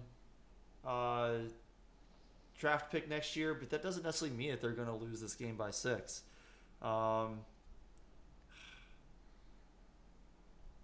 I'm going to hate myself for this, but give me Danny Dimes and the Giants. Yeah, I'm having a really hard time laying 6 points for a team with an offense that I don't trust at all. Even if they're at home and they're playing a terrible team. This is gross. This is gross, but I'm going to take the Giants in the 6 points. I am also going to pinch my nose and take Danny Dimes. Boy, Don't like that one at all. let's just get the stench off that and let's move on. The Chiefs, 6-point road favorites at the Cardinals.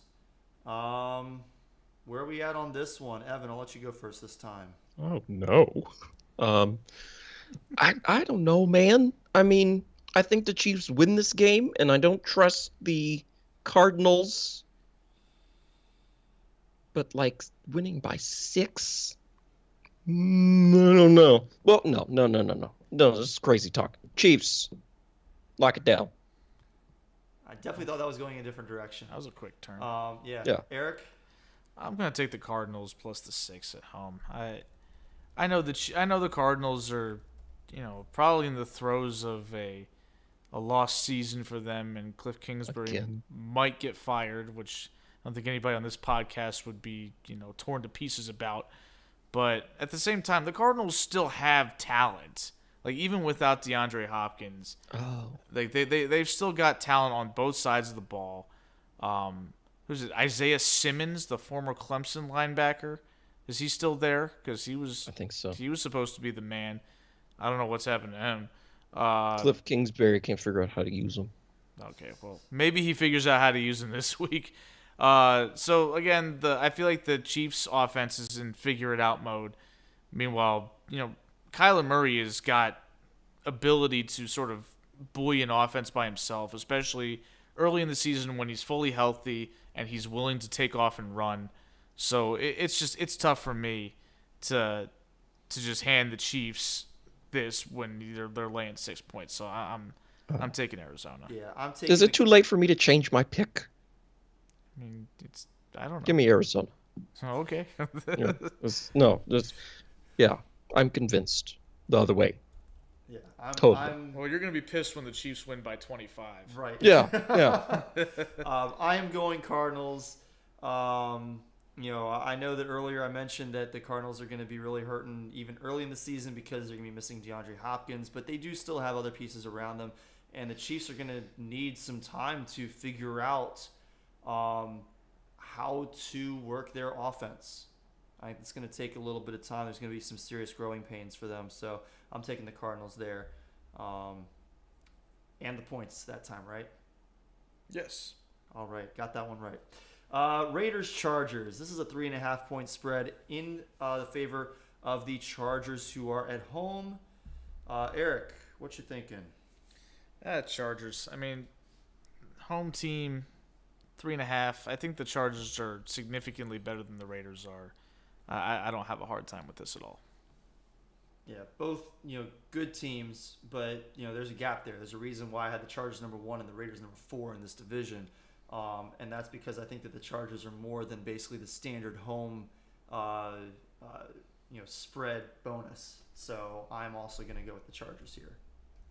I'm also in the Chargers, and it seems pretty easy to me. I do think, though, it's worth pointing out that the vast majority of fans at this game will be rooting for the Raiders. Like That's when true. the California teams were shuffling around trying to figure out what they were going to do. Between the Rams, Raiders, and Chargers, the team that the LA fan base wanted the most was the Raiders, and that's the one team they didn't get. So it's going to be all Raiders fans, but like y'all said, the Chargers are still much better, and it doesn't matter what Halloween costumes the fans are wearing. The last 425 game to pick. The Packers are 1.5 point road favorites at the Vikings. I've got to take Minnesota here. I know that I picked the Packers to win this division, but I think I'm on the same page as what Evan mentioned earlier, which is that the Packers could lose this week even if they wind up being better on the season. The Packers have a lot of new personnel that are going to have to figure out how to play together. And while the defense I think is going to be good, the Vikings at least have a lot of familiarity with themselves, right? Like this team is very recognizable from last year. They know how to play together, and so I do have some concerns there for the Packers, and particularly them being on the road. I think the Vikings could win this game, which means that I'm definitely going to take those points. I think the Vikings do win this game. I feel like the Packers don't. Like, what is their identity on offense? Right? They've been this. Yeah, we don't know yet, and I don't think they know yet. Yeah, like they've been this sling it around the yard team for a decade plus now. But, Devontae Adams is gone. Jordy Nelson's gone. And they've got these two great running backs and this great defense. But are they fully settled into that sort of vibe? They have this Hall of Fame quarterback, but I think they have some issues. Give me the Vikings in the dome. Plus points. Eric? Sure. Yeah, I feel like this is a straight pick. I'd be leaning Vikings just because I don't think. I mean, I picked the Vikings to finish second to the Packers, but I don't think it was going to be particularly a big gap. I thought that what separated the teams was I gotta trust Kirk Cousins over Aaron Rodgers, which Right. that there was enough there to make me say, I'm not ready to do that. But I do have the Vikings as a playoff team, and the big part of being a playoff team is you don't necessarily have to win the division, but you gotta beat some good teams sometimes. And this is a home game against a team that is still in figure it out mode, whereas the Vikings, at least offensively, are much more of a well-oiled machine in terms of personnel. I think they should win this game, and the fact that I get potential to win even if they lose by a point, all the more reason to pick them. Sunday Night Football is the Buccaneers at the Dallas Cowboys. The Bucs are 2.5-point road favorites in this game. Evan, where are you going? Before the Buccaneers had all their offensive linemen get injured, I would have said Tampa Bay. But now I feel like also Dallas isn't going to be able to run the ball on Tampa Bay's defense, and for Dallas to win, I think they need to run the ball effectively. And I think Dallas is very typically overrated, and that seems to be baked into this line as well.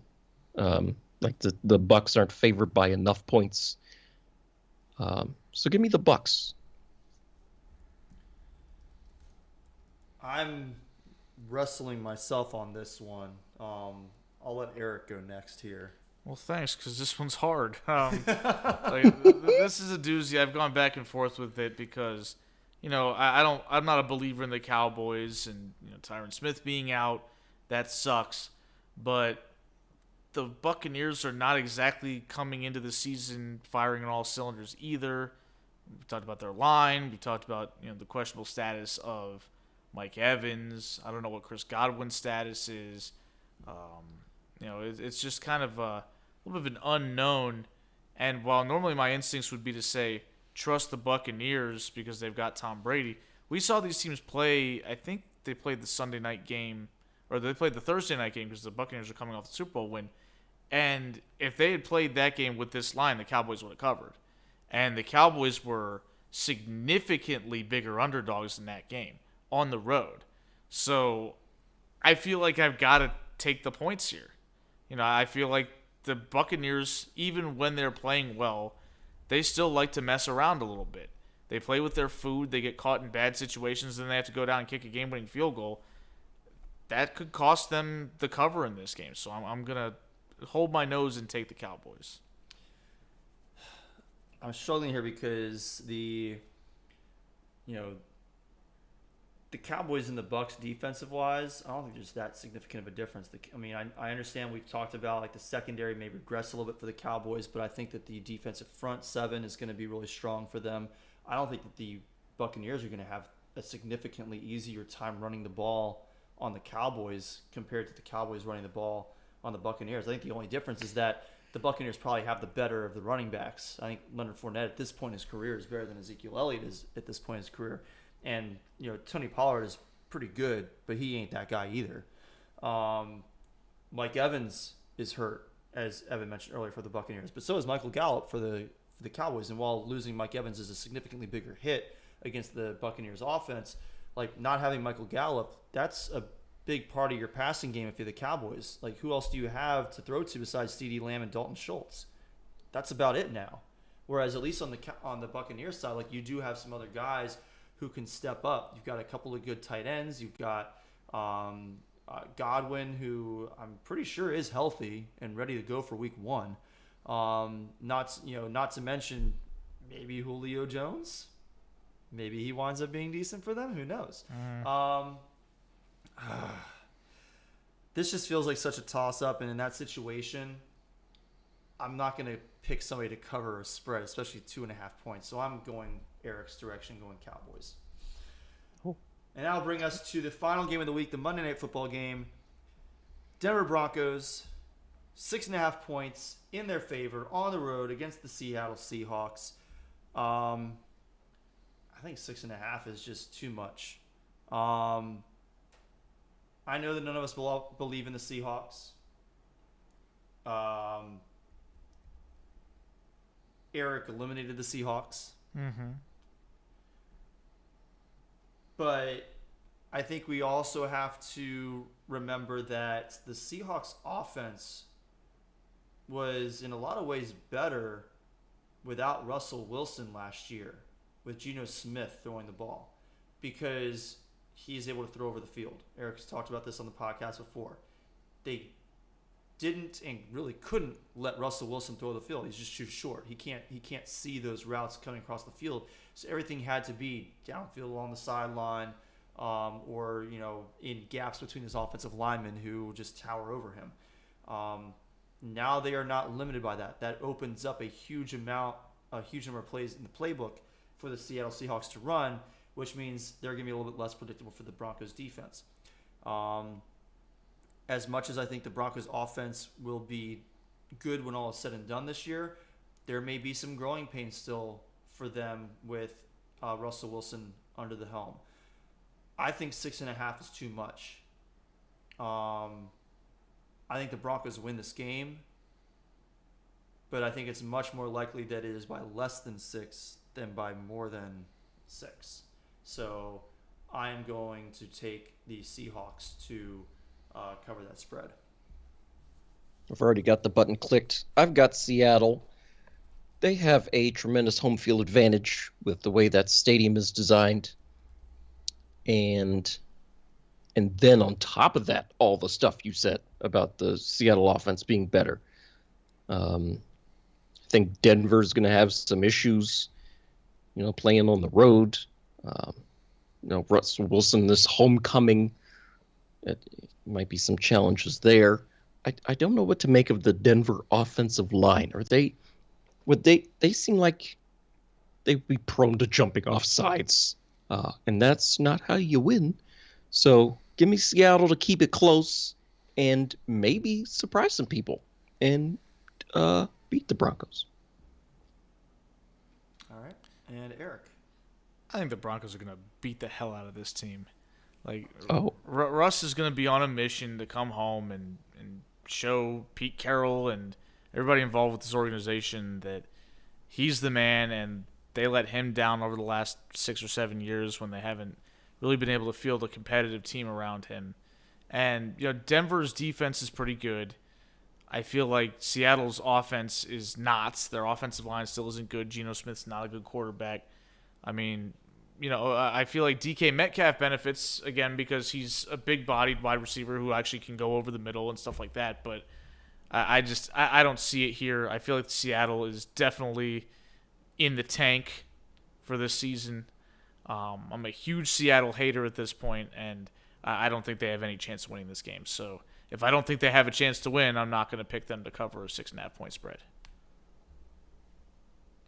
This is much more of a trust your gut pick for me, because I was thinking about it. I was like, yeah, it makes sense to not. Then I was just like, what do you think is actually going to happen? I think the Broncos are going to crush them. Okay. Oh, my gut's saying Seattle. So those are our picks. We are going to have those published on the blog later this evening into tomorrow morning, so you guys will be able to check those out. If you want to compete against us, again, all you got to do is email us, thesportsballers@gmail.com, or hit us up on social media at sportsballers18, and we will send you a ballot. We're going to start sending ballots out right after this show ends to people who are already entered. But I just went through, did a quick double check to make sure that all the picks that I put into my ballot match the ones I have here. We do also have a tiebreaker. We won't count tiebreakers for the entire season contest, but for the weekly contest, so we can shout out just one or maybe two individuals each week who are at the top of our standings for the week. Our tiebreaker this week is going to be how many total points will the Broncos and Seahawks combine for on Monday Night Football. It's a pretty standard tiebreaker. We'll probably switch it up a little bit from week to week, get a little bit creative with it. But for this week, we just went with the standard total points on Monday Night Football. All right. When you receive your ballot, if you're watching on YouTube right now, do you have any YouTube comments? We do not have any YouTube comments at this time. But if you're watching on YouTube right now or after the show, when you get your ballot, I'm actually going to put up on the screen right now, this is what it's going to look like. So you're going to be able to see the logos for the teams, so you know for sure who you're picking. It'll have the spreads for those games, and it'll be the same ones that we have. So it's not going to be the updated BetMGM spreads as of whatever time you're filling it out. For example, one of these games had already moved. I think it was the Titans Colts game had moved down to 6.5 points between 5 Titans are playing the Giants. I'm sorry. So maybe it was the Titans Giants game. It was one of those games that had moved to by 0.5 point between 5 o'clock and when we started the show. But that way we're all picking against the same spread. We're a Wednesday podcast. This is the time that we're making our picks. So you guys get the benefit of maybe things move a little bit more later on in the week. Yeah, and if you guys are actually making bets, don't be afraid to line shop. Look at multiple sources, get the best available. Don't settle in on what we're picking as far as what you put your money on, because that's your money, man. Right. This is for fun and bragging rights. Yeah. When your boy here does winners again, whether that's this year or whenever, that'll be me putting money on it. That's a different conversation than making these picks that are set at Wednesday evenings. Yeah, so. And those will probably be different spreads a lot of times than what we have here. Yeah, so if you get a better opportunity, take it. All right. So, before we get out of here, let me go ahead and I'm going to submit my ballot so I have it in there. Mine is in as well. Yep, I already sent mine in. Yeah, awesome. So after the games are over, I will go in. I will add the correct answers into it, so it'll score automatically. And then next week on the show, tune in to see if you beat us and to get a shout out. You'll also be able to check out our picks on the blog if you need to reference them, because I know we went through them kind of quickly here. But I think that's about all we have for this week's show. We did a pretty good job. Got through this in just about 3 hours. That's not too bad for our NFL prediction show. Usually we go a little bit longer than that, I think. Any shout-outs before we leave? Tomorrow's my grandfather's birthday, actually. Well, so shout out to him. Yes, happy birthday to him. Yes. That's awesome. So I've got a few shout-outs.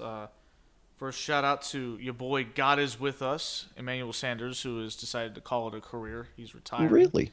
Yep, after 12 seasons. Kind of had a slow start to his career in Pittsburgh, but then when he went to Denver with Peyton Manning, he really picked it up. And since then, he's kind of become a really valuable second receiver for a lot of good teams over the last few years. So happy to see him get out healthy and with a significant amount of money in his pocket, because he certainly earned it.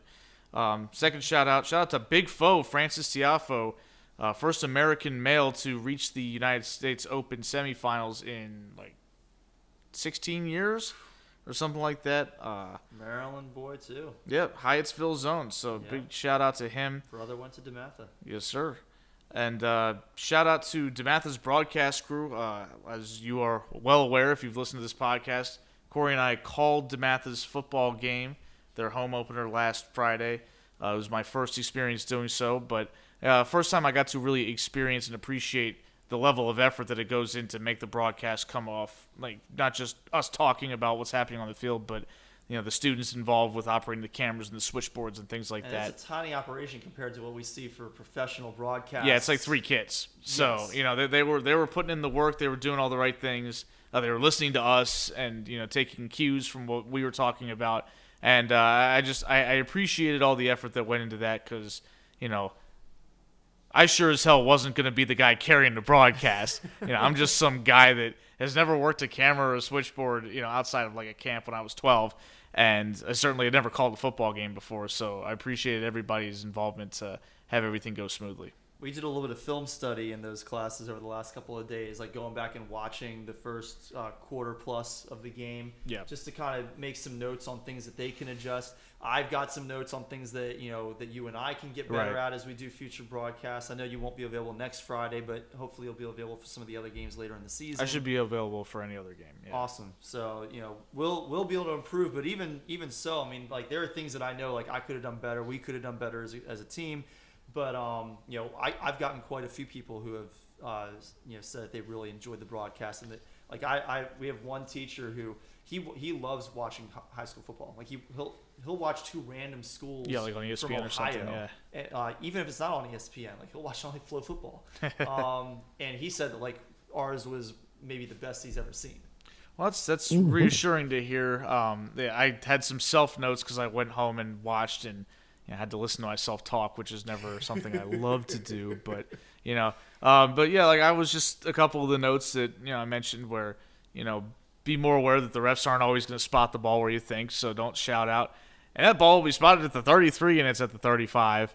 And also like the brief moments where the camera was in on us, actually look at the camera and engage with the audience, because I was just still looking out over the field and I was like, oh wait, we are actually on camera. Yeah. So maybe a little bit more. Hopefully we'll have like the monitor up next time. I would like to get that working so that we can see what's on the computer screen instead of having to like glance all the way over. Right. But yeah, no, I mean that was a lot of fun. I really enjoyed it. Looking forward to doing more of the same.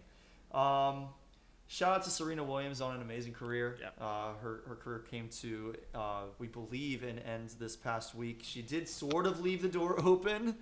She didn't, she wasn't completely committal to that being the end, but it's very likely that was it for her. The greatest tennis player, period, of all time, male or female.